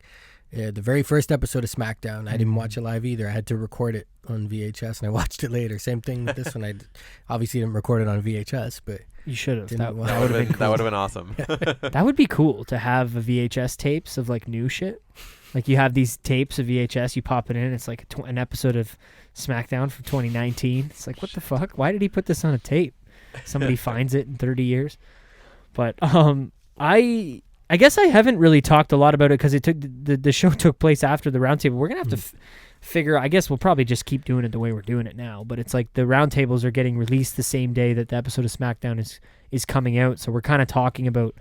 I mean, it's a week old at this point, but Cain Velasquez, big deal. We talked about it a little bit in the Saudi stuff. Yeah. But again, I don't know much about Cain Velasquez. But you knew his name from MMA enough. I did. Enough that you knew the name. I did know the name. So when he came out, I was legit surprised because I didn't see it happening that quick.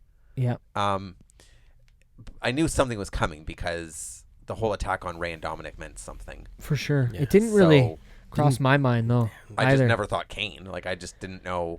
I listen to Wade's show every day, the Wade Keller Hotline. It's only like a 20-minute show in the morning. And he brought that up last Monday, the Monday of the week of the SmackDown. Right.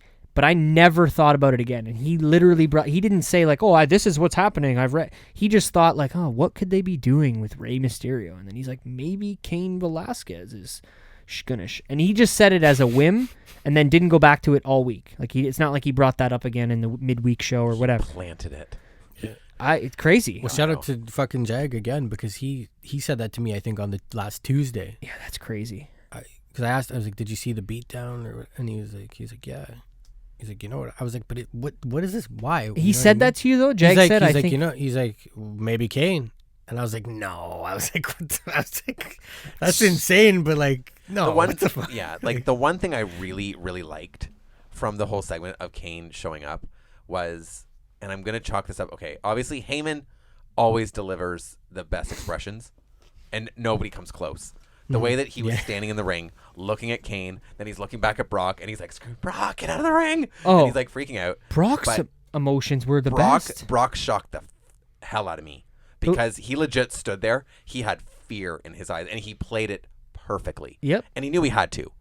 He and the way that after Cain unloaded on him and he tried to get out of the ring, he sold it perfectly. It was, a very close second for facials of the week, right behind Sasha Banks. Sasha for Hell in a Cell. Hell in a Cell. But that was the biggest takeaway, honestly, for me, was watching that. And you could read, I don't know if you read his lips, but he turned to Heyman and he's like, that's Cain Velasquez. And you could see his lips say, that's Cain Velasquez. And it's like, holy fuck. Like, he's acknowledging how significant this guy is. And I mean, realistically, I'm no UFC MMA expert. You can tell me, you can correct me if I'm wrong, Donovan, but probably one of the most synonymous names with heavyweight MMA. Oh yeah, definitely. Fighters. Absolutely, yeah. Like top 5, top 10 heavyweight MMA fighters of all time. The thing I will say too that kind of shocked me a little is I thought the crowd reaction was a little low as to what I expected. I think that there was more people in that crowd like you that didn't necessarily know who this guy was. Yeah. Because at this point, I'm talking about it too much. But listening to Wade's show again, there was somebody who called in who was in the building, and more than one person, to be honest. And they were all talking about how they didn't know who he was. They're like, I don't watch MMA, and I'm not really sure who this guy is, which shocked me because, I mean, I consider myself not much of an MMA guy, but I guess I know more talking with you about it and being a fan in the past. I know more than I think I thought I knew. Yeah, I mean, I can legit say I don't know hardly anything. Like, I know the name, and I knew who he was, but I'm not a far stretch from that, but I've probably watched some of his matches in the early days. And I remember, like, I played a lot of video games, like the UFC video games back then. So he was always like, if you're going to pick a heavyweight, it was kind of him and Brock. Or Frank Mir were kind of the guys that you were picking, at least back then. He's not... He is a big name, but I would say he's not the same as, everybody knew who Ronda Rousey was when she showed up. Yeah, absolutely. Everybody would know who Floyd Mayweather or Conor McGregor. Or Brock.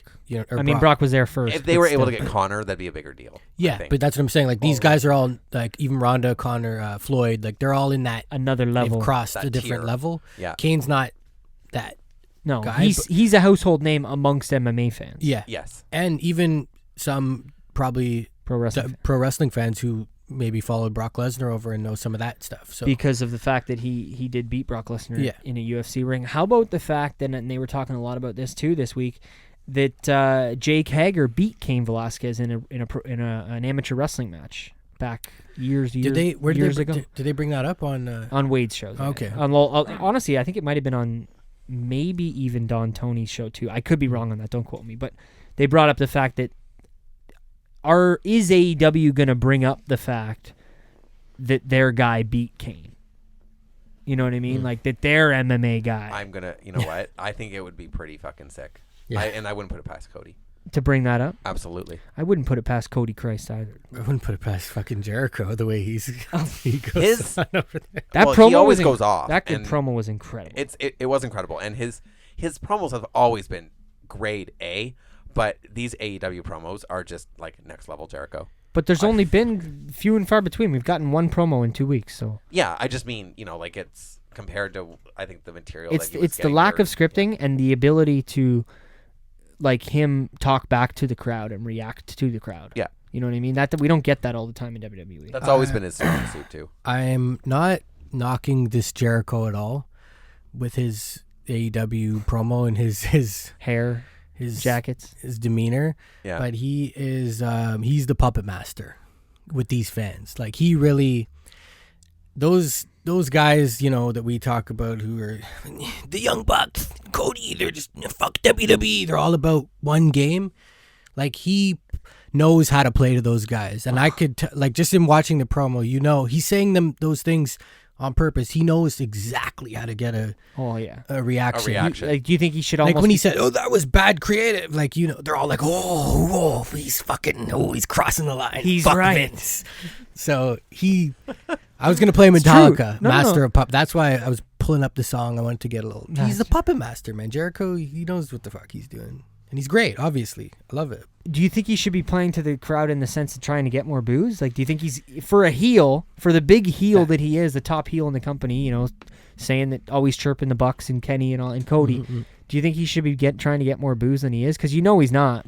He's not getting them at all. He is sometimes, but not. Little, but it's not the level that it needs to be. No, and he's not making an effort. No, you can tell that he's not going out of his way to try and get booed. Yeah. He's making comments like creative and shit that gets him. We the people stupid and like those kind of. Which was valid. Even the Dusty thing, he went very light. He went very light when he brought up Dusty. Oh yeah, so. But the creative thing, as much as that was over the top as it was needed. Like if you're gonna have a guy like Jake Hager come in and restart his let's wipe the whiteboard here and start from scratch, and you guys are AEW fuck WWE. If that's what they're like, then why the fuck are you chanting the WWE gimmick? Yeah, if you don't like that company and they're shit being WWE, then why are you chanting for that gimmick? Yeah. It doesn't make a lot of sense. But to bounce back just to SmackDown quick, we talked about mostly everything. I just want to shout out and give a massive one of these to Kevin Owens and Shane McMahon because that match was awesome. Loved it. That was a really good. I mean, how often in the last? I mean, you could speak more than me, but in the last 10 years, have we gotten a really good ladder match on a show, not a pay-per-view? It's definitely been a while. It really has. I mean, I think Raw saw most of the ladder matches. Exactly, with RVD and the one I always talk about with Eddie. But yeah, and Undertaker, Jeff Hardy at SmackDown and stuff like that. Oh, that was Raw. Oh, that was on Raw? Okay, yeah. But it was, I mean, I like the Owens and Shane match. It was really, really well done. The spot outside the Froggy onto the ladder, that was stiff. Very stiff. It looked rough. But I mean, like, not in a bad way. Like, it looked like he hit it perfectly, but it just looked, Yeah. No, for sure. So when we said what now earlier about some guys, what do we think now for Mr. Kevin Owens going into the?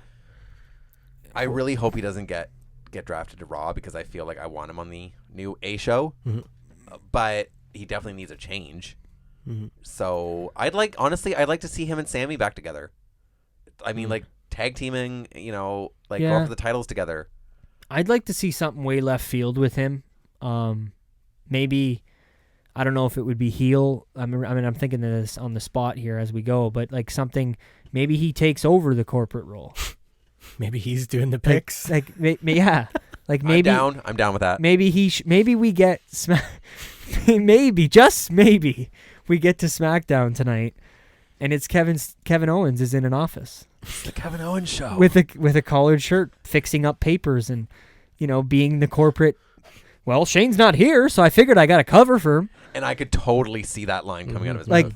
That would be good. Yeah. At this point, I hope we don't get him showing up in NXT. Because I don't know. I want to watch him, first of all, and I can't watch NXT. Yeah, right? Because I know. it's not available in Canada, so yeah. You can suck my dick on that one, WWE, but fuck. I don't know. It's just... I kind of don't want that because I feel like it's ever since the tweet with the numbers and the alphabet corresponding to the numbers. And you think that's still a thing? I think that people think it's a thing, and I hope that WWE doesn't think that we forgot about it. They probably did. You know what I mean? Because you know what I'm talking about, obviously, with that tweet and everything, I'm sure. Yeah. But, I don't. If it was up to me, do something out of left field where he shows up, like I said, on SmackDown, and he's Mr. Corporate Kevin, but not heel corporate Kevin, like funny corporate like Kevin. General Manager Kevin Owens. But like funny, like, like does stuff to the heels, like puts the heels in situations that they don't want to be in, but like smiles about it and smacks them on the ass on their way out the door kind of thing. But like, he doesn't realize that he's being a dick because he wants to be such a good GM. Yeah. I think it'd be a fun role for him. That would be different. Yeah. Yeah. So there was one thing from, I don't know. SmackDown? No, I was trying to remember from Raw. Oh, I was going to just bring up the one thing on SmackDown that I thought was just worth bringing up because at least to me, and I'm sure to anybody who watches a lot of football, which isn't me, but, thought this was significant. Aaron Andrews being on SmackDown and interviewing the WWE champion and New Day backstage. I don't know. Donovan's looking at me like he's not sure who that is. No, I know who she is. Yeah. She's probably the most famous, I would say, Fox sideline NFL reporter, or I would say any NFL sideline reporter. Whether she works for ABC too for a long time, and then she switched over to Fox, right? Yeah. So, good-looking blonde girl who does interviews, but she's really good at it, and she's very well known amongst the football community. So she'll be a good fit. Nice. If it's constant, or I don't know. I don't. One-off? If you had to make me bet or you make me choose, I think it's going to be a one-off. Obviously, I'd rather have her there every week. That's amazing because she's a well-known female interviewer. Yeah. That they actually told us her name, unlike all the other interviewers backstage in WWE. Separate topic altogether, but it's just significant. But I don't think the reason I say that is I don't think that she's going to be doing a WWE schedule. No. You know what I mean? I don't think she's going to be traveling around the U.S. every Friday and then also traveling on the Sunday for football. You know what I mean? For football. I don't know. Maybe she's twice as much money. I don't know. Yeah, who knows? $4 billion or whatever it was. Oh my God. Is that how much it was? Something like that. Because that's a lot. Yeah. Like freaking Star Wars was $4 billion. Yeah, that's how much Lucas sold. Yeah, it was the same amount. Yeah, it was. A tiny bit more. That's insane. Yeah. In not even the whole show. Not even like here's WWE. It's like no, just SmackDown. Yeah. Like I trust me, I love my wrestling, but I don't know if SmackDown is worth the same as all of Star Wars. Yeah. Yeah. It's just quite the. But you know what it is? Not that this is really a topic to get too hung up on, but I think it's the guaranteed viewership. I think in 2019, it's hard for any TV network to have guaranteed X amount of viewers every week. Absolutely. So with Fox, I mean, who knows where TV networks are going to be in 20 years, but with the way they are now, maybe Fox is like, let's lock them in and we can guarantee ad revenue because people are going to want to buy advertisement to go on SmackDown because people watch SmackDown no matter what. You know what I mean? Mm-hmm. That's kind of the way I've looked at it and figured that that's how they kind of situated it all. But yeah, other than that, I guess The Rock came out with Becky and that was the whole thing. We talked about it kind of last week and hyping up what we thought might happen. I thought he did a good job, and clearly you talked about it when you brought up Jag. It worked. Jag used to not be a big Becky fan. You know, at this point, he's kind of a casual-ish fan. And for The Rock, I thought they played really well off each other, and I thought Corbin did a really good job. Yeah, same here. Corbin's doing really good. He's getting booed, and we talked about it again. I say that too much, but the gimmick, I like the black crown, the black scepter, and the wolf skin. Like, it makes sense. It fits with it. Like, I could see that guy hanging that shit up in his living room. Like, the one thing is, like, I was not on this Corbin winning King of the Ring train because I was like, I don't need another push. Nope. However, we got these 10, almost 15-minute matches on some shows, and I was like, This dude is working his ass off. And he's good in the ring when he's given the opportunity to. Yeah. Not a WrestleMania match where Bro, he retired Kurt Angle. No. Yeah. Oh, I had no idea. No. I try to forget that. Hey, I talked about it. I think Shane was here when I talked. I still think the perfect way to end that tournament was Chad Gable beating Baron Corbin in the main event and having Kurt Angle lift Chad Gable's hand. It would have been perfect to finish that tournament, but that's gone and past now. So maybe another day. Yeah, another tournament. What was your question? No, I'm starting to think more about Saudi and who fills out the team. Like Gable on an opposed Gable, maybe yeah. Because him and Baron have been feuding, so it could be Gable. That's certainly possible. I mean, he finally got his win. He did. But I'm done. I talked about it last week with Gable. I have no hope now. I put all my hope in him in the tournament, and at this point, if he does well, it's great, and I hope he does. But I'm not gonna bank on it. You think this is the end of the run? I hope not. I don't know what to say because I'm done putting my faith in WWE to push this guy to do something with him to make people care about him. Mm-hmm. Yeah. Well, you've already done that. I care, but I just mean to make, more. Exactly. I guess we gotta wait and see until after the draft where he ends up and what's true. Because that's really. And I know there's a lot of people, and not everybody can always get pushed and stuff. But it's when you have a perfect opportunity, and he's. Like, the guy made fucking Baron Corbin have awesome matches. He did. Know what I mean? Yeah, like, he absolutely not did. that Baron always has shit ones, but it's like he pulled something out of Baron that some of the other people that Baron's wrestled haven't been able to do. But not to take away from Gable or to, take away from Corbin either, but I feel like Corbin's gotten better. Yeah, and he has. Because I can look at his matches throughout the tournament that he's pulled out some, like with Ricochet or with Cedric. They were really good. So he's that match with Cedric was fantastic. I don't disagree with that at all, but I think you wouldn't disagree either in saying that the main event of that tournament with Chad was by far his best match. I didn't see it live, so I can't speak. Yeah. But at least in my opinion, go back if you have time and watch it. Cause I think that was definitely the best. That was a match of that tournament, really. It was, I agree. So. One last question. Do you guys think, do you have anybody from NXT that is coming up to the main roster? Well, I thought Gargano earlier. Yeah. And Candice. Bring them both up. Perfect. I think with Candice losing to Shayna, I think it's the perfect opportunity to bring her up. But I wouldn't be mad if she didn't because we can get more matches. We can get more matches with her and Shirai. It's true. So I'd love them to bring up Shirai, but not yet. Yeah. But no, I can see Gargano and LeRae coming up. They're not going to bring up the Undisputed Era. No way. They couldn't. Not yet. But we could get the Red Cups. They're coming for sure. They're coming. They're coming for sure. Yeah. They're coming. I'll give it 6 months before we get maybe a Velveteen near the main. Velveteen could happen. We got to stop saying main roster. Man, he got a sick promo on that first NXT. Fuck. Yes, he did. I don't know how I forgot to bring that Yeah, up. no, he did. Fucking great. I missed that because I didn't see that whole show. Or if I did miss that. He's crazy. He kills it. I don't even want him to come up, so I'm just he's so good in NXT, and I almost don't want him to either. My go-to is Johnny and Candice because it fits and it doesn't take away from. You can pull them, whatever the fucking word is, pull them out of NXT right now, and it's not going to change anything. No, it won't. I agree with you. In NXT, Shayna's going to move on to her next challenger.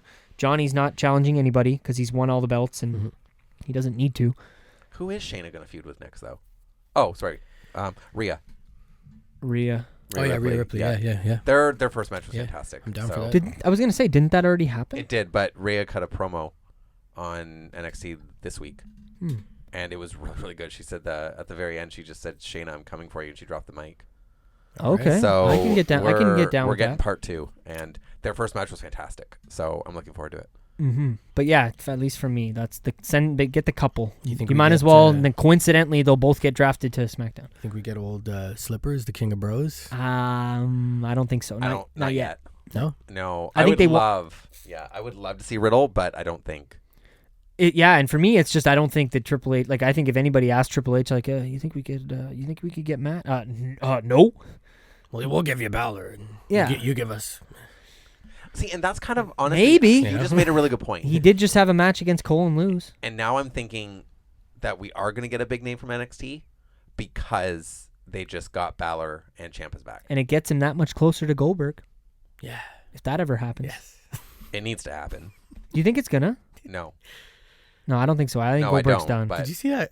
I think this clip came from the Goldberg special. Did you see that? It When was they really were backstage? awkward. yeah, it was super awkward. Oh my god. Well, I think that was contrived, no? Or was that, I don't know. Because he told the story on the SummerSlam watch along that they do backstage while the people. Yeah, I remember He that. told that whole story about how like he bumped into Goldberg and he's like, "Oh, I got some words." And he's like, "Oh, sorry, bro." And then Goldberg's like, "I'm not your bro." And like he said this whole thing. He's like, "Oh, okay, bro." Like it was, I don't know. Maybe it was that. Maybe that moment was that what got recorded. That clip. But you seen that clip, right? Just barely, not really. Not Man, it was like awkward. not enough that like I know what happened. Like Shane said, I'm it was trying awkward. to remember. It was just awkward. I don't remember all of it, but it was awkward.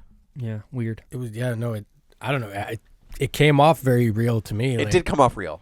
Even at the end, I think Goldberg's like he walked away and like fucking like he mumbled something. He under mumbled his breath. something. I don't think they like each other very much. I don't think Goldberg likes anybody very much. No, Let's be that's real. true. Yeah, fair enough. I think he was just happy to get that match at SummerSlam to show everyone, okay, look, I'm not a complete fuck up, okay? Did you remember the special? We watched the Goldberg special. Yeah, I think that's where they showed. It was in there. I must have missed the Riddle part because I'm talking about when they showed backstage in Saudi and all that shit. Oh yeah, That was crazy. Like they showed that match, like, but they didn't show the Tombstone. yeah. They And showed. then they kind of they What? blew Thank past. God. Thank God. Yeah. They didn't show enough. And you know what? They The probably one didn't thing I want want to to. say about that again is a lot of, and I hate saying this, but a lot of fans that watched that match were shitting all over Goldberg, and rightfully so.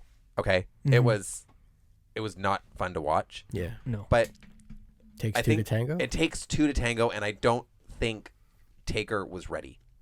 I don't, and it wasn't just Goldberg botching spots. Taker botched some spots too. Yeah. Now, did he botch them because of Goldberg? I don't know. I maybe. No, that's fair. Those are all good points. So I'll never forget watching that. At whatever time it was, I watched it live. Yeah. And you watched that jackhammer. Yeah. And I Yeah, legit, I'm happy I didn't watch that match live. I legit sat there with my jaw on the floor. Maybe I kind of do wish I watched it. And I thought Taker was dead because he literally didn't move after he dropped him. He didn't move. Oh. The ref ran over. I've only seen the you know. YouTube highlight of that match. I have never watched it in real time.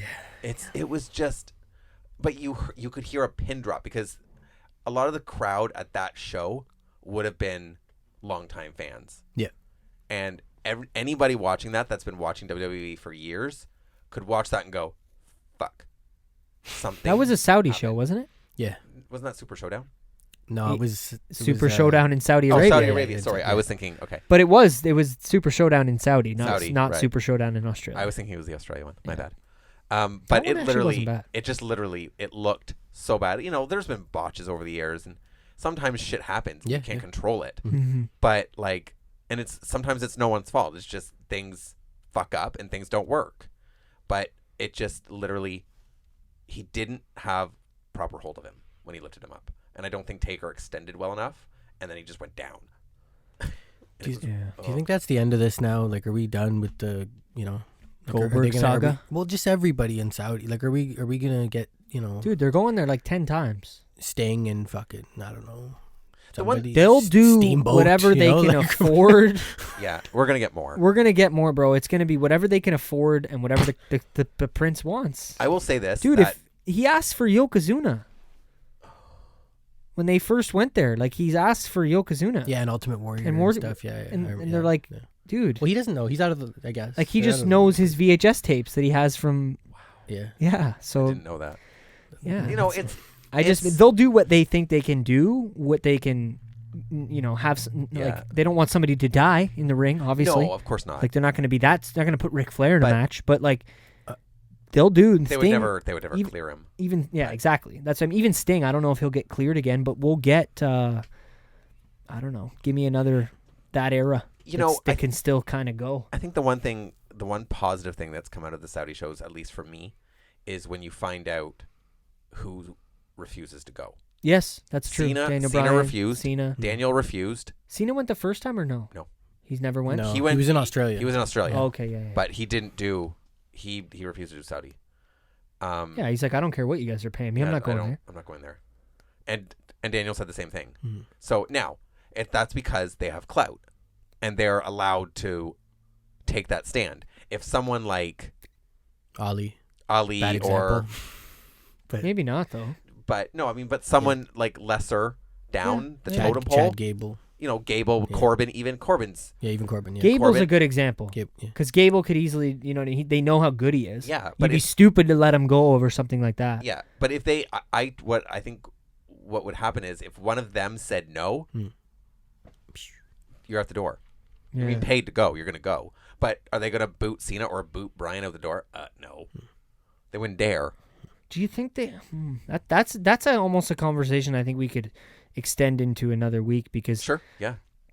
I don't know, man. I feel like if Chad Gable, let's say we use him as an example, if he got booted, you don't think he's going right to the Wade Kellers and the Dave Meltzers of the world saying they fired me because I wouldn't go there because they're against gay rights and women driving cars and what, you know what I mean? Like all the things that they don't allow there. I mean, he probably would, and which would look horrible on WWE. It would, but I don't think it would stop them. Yeah, I don't. That's fucking crazy. I don't. And the negative press wouldn't. They don't care. Do I lose respect for the wrestlers that are going? I mean, it's a paycheck. It's a big fucking paycheck. That's for sure. But at the same time, it's like there's morals. Like stand your ground. Like look at someone like Sonya Deville. Fuck yeah. Look at Finn Balor. Yeah. Well, Finn Balor went the first time, right?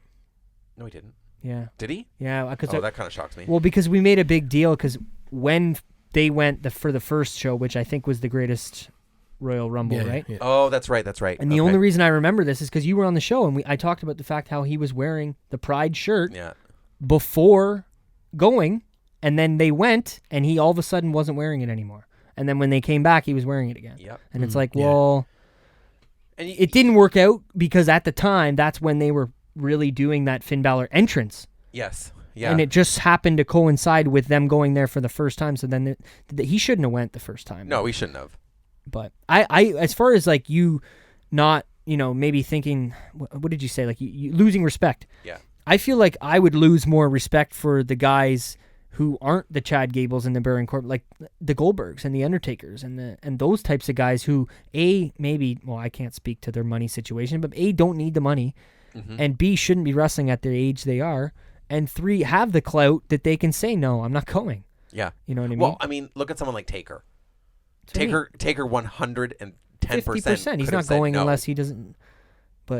And they wouldn't have balked at it. They wouldn't have, okay, you don't want to go. Okay, well, fine, we'll get someone else. He's just got Michelle in his ear going, they're going to give you how much? Yeah, I want money. They're going to give you how much?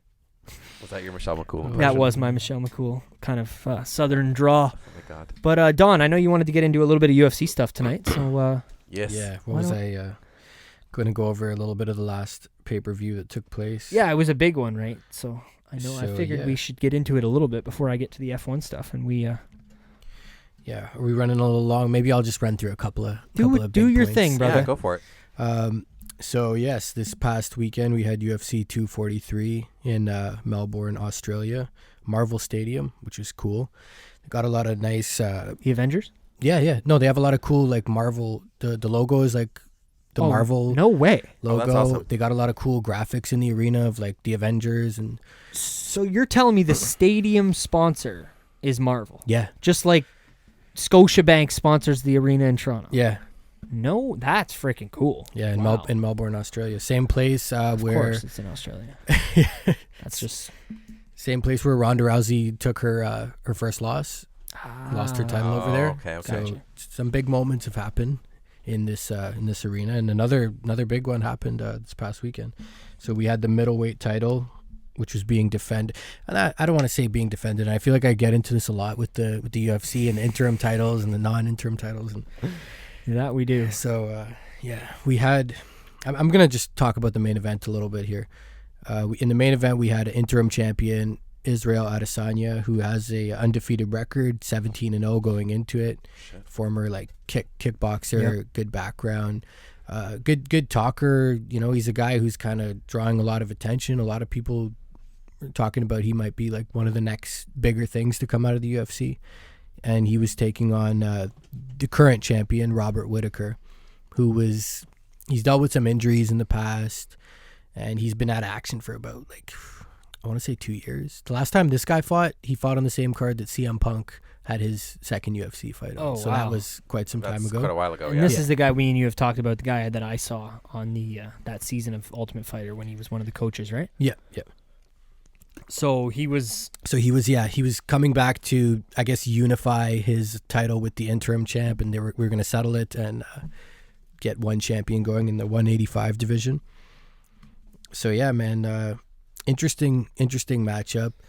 Only went to the second round. First round, Robert Whittaker came out really trying to put it on Israel, trying to blast him with shots, trying to knock him out. I think that was his mindset going into this, was that he was going to take him out early, and the longer the fight went, the more Israel might have had the advantage, because Israel's the kind of guy who, he said before, he'll study the guy's movements throughout the rounds, and probably watch. He says he kind of likes to download the data, kind of thing. Through the match, or you mean before? Through the fight. Oh wow! He's kind of watching and study. Like first round, he kind of takes. I know, it easy, I know. I just didn't know if you meant with footage prior to the fight or during, because that's crazy. During, that sounds like some Terminator shit.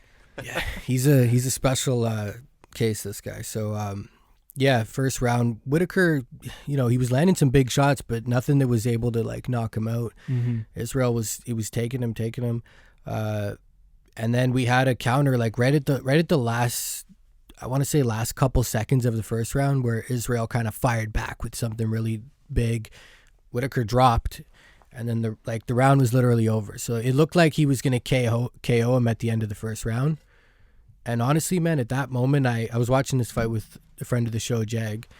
I said to him, I was like, yeah, I think he's got this. I think he's got him figured out, and I think that he's going to win the fight. I didn't know how soon he was going to win the fight, though, because going into the second round, he won it.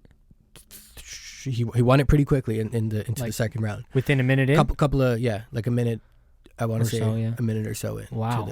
To the second round, he won it. So he stays undefeated. Claims the top of the middleweight division. He's now the champ. They got a big fight, they're setting up between him and another undefeated guy who I spoke of before. Yep. So that's kind of cool. They got two guys who are undefeated. His name is? Paulo Costa. Gotcha. Yeah, Brazilian dude. A lot of people compare him to Vitor Belfort. Okay. He's pretty jacked. Famous name. Yeah. So yeah, man, that's what's next. Israel cut a nice promo on the mic after he called dude out. Oh wow. He shouted out a lot of the haters. A lot of the people were against him there. He got a lot of boos. People don't like him. He's very cocky. He's very out there, very flashy kind of dude. Mm-hmm. When he came out to the octagon, he has a kind of a, not like a breakdancing background, but he had a dance crew or something too prior to UFC, doing his kickboxing stuff or whatever. So he had a cool entrance where he danced with he did some kind of dance moves with some of his friends. A lot of people were like, I don't know if that's a good idea if you want to be dancing on the way to the octagon, wasting energy. Yeah, that's true. But the guy pulled it off. Wow. I got to see that. I want to know. I'm curious what you mean by kind of dancing on the way to the ring. Yeah. Or the octagon. Yes. I don't know, man. The guy, I think on this night, a star was kind of born. I feel like he's a guy who could elevate to that level of a Ronda Rousey. It was one of those moments. Yeah, of a Conor McGregor. Right. He's got all the tools to do it. He's got a unique style. Style bender, they call him, no pun intended. Okay, right? yeah. Okay, okay. He's been compared to John Jones, Anderson Silva, in the way he kind of can dodge shots, and he's very... I am the game! I felt like that was fitting. I was looking for something that was... Yeah, man. So, and he, speaking of that, actually, good little crossover. He gave the old suck it to Paulo Costa. Oh, no way. In the crowd. Yeah, that's awesome. I love that. That's what I liked about this guy, is that right away, he dealt with his shit. He got up on top of the cage. He shouted out his family, and he looked over at Buddy, and he said, yeah, you're next. He's calling him up. He's just, selling the fight. So how long till you think we get that? Is that going to be 4 or 5 months away? Or I don't know. Israel said he's good for December. So that's crazy. I said this to you before, but I feel like nowadays they fight way sooner than they used to. Like when I was watching UFC back in 2008, it was like you didn't fight again after a fight for like 6 months or 5 months. Yeah, it's usually a while. Yeah. And now this guy's ready to go in a month? I mean, but month and a half? Not a scratch on him, so fair enough. Like that's fair enough. Yeah.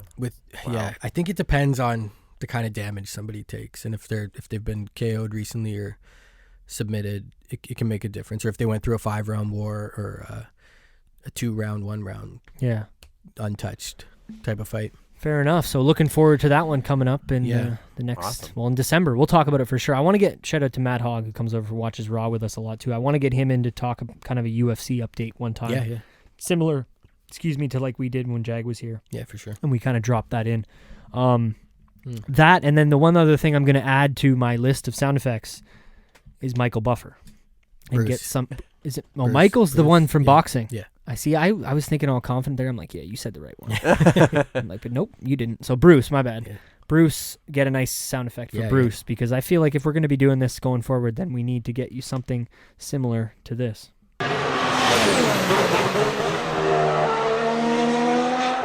And that being the F1 update. A little bit shorter this week. Just myself here. Going to talk to these guys and let them know a little bit what's going on with the Japanese Grand Prix this weekend. But shout out to Will and Phil for last week. It was a lot of fun doing the extended. I think we went 45 minutes talking Formula 1. So it was fun to do that, and it's been cool to kind of, integrate random talk at the beginning of the show and then F1 and UFC and then all the pro wrestling stuff in the middle. And this episode's been a lot of fun to record. But this weekend, like I said, Suzuka, the championship update for the points is 322 for Hamilton, 249 for Bottas, and 215 for Charles Leclerc. Big questions here is kind of like, will Ferrari stay as strong as they have been? They could have won the last 4 races. They won 3 leading into the last race and then kind of made some bad decisions in strategy and ended up losing that one to Mercedes. So we'll see if they can stay strong here. It should be good. I'm hoping for a big race from Red Bull. As much as I'm a Mercedes fan here, I do work for Honda, and Red Bull uses a Honda engine, so this is kind of a big one for me and Phil, another guy that works at Honda with me. So shout out to Phil and Red Bull and Honda, and hope they have a good weekend. It's kind of their home race, being Honda, Japan. Yeah. This is a big deal for them, so they've taken a lot of kind of engine regulation penalties prior to this weekend, knowing that they were going to Japan and didn't want to take any penalties in Japan. Lewis is closing in on the 6th World Championship, as well as Mercedes could possibly lock down the Constructors' Championship this weekend. Depending on where the points all lay out and people finish in the race, it is possible that they could end up being the Constructors' Championship wrapped up this weekend. Like I said, I kind of hope, again, Mercedes gets the 1-2, as much as I was saying, Red Bull does well. I want to see Mercedes wrap up that championship this weekend. That would be really cool. Another thing, if anybody is watching this race, I don't know how many people that listen to the F1 update actually go and watch the races, but check out the DRS hats, because the fans in Japan, it's really cool. They put like a rear wing on the top of their hat, and then they kind of have like a little string that they pull, because that rear wing kind of opens to allow less drag. Yeah. So these guys make all kinds of cars on their head. I don't know if you remember me posting the picture on Instagram a while back from when I went to Montreal, but there's a guy who goes every year to Montreal and he builds the car of the Ferrari, and he kind of wears it as a hat. Oh, wow.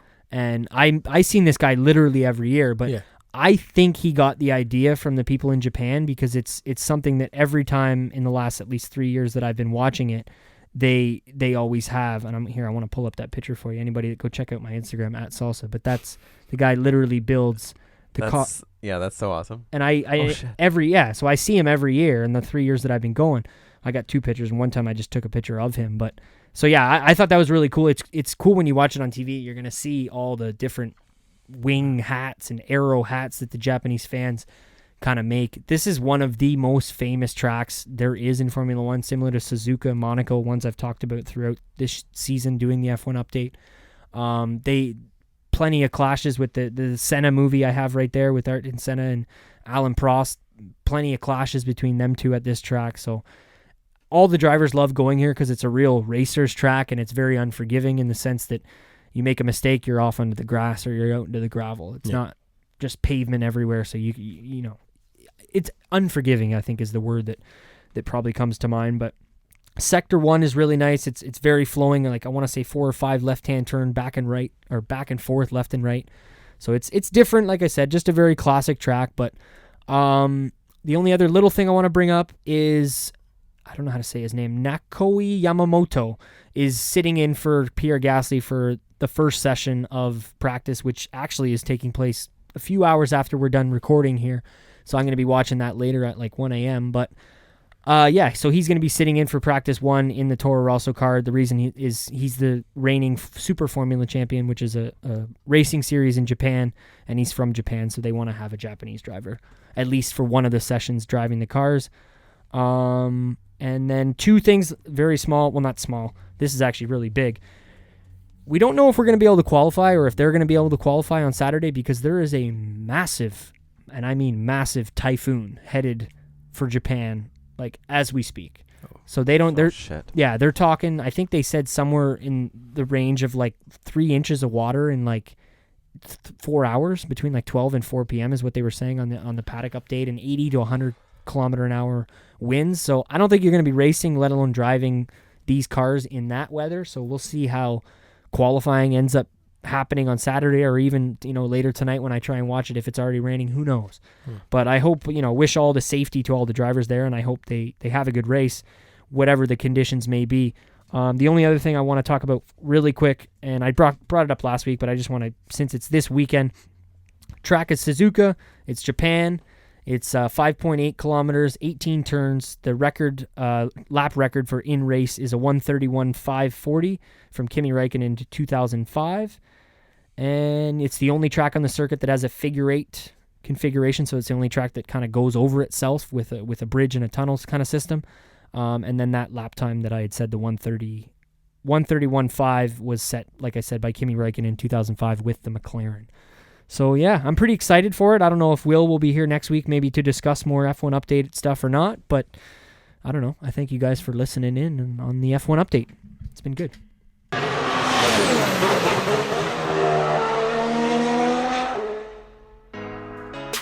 Well, with all that good stuff out of the way, boys, I think that's almost it for the roundtable, episode 57. That's it, right? 57? Yeah. Yes.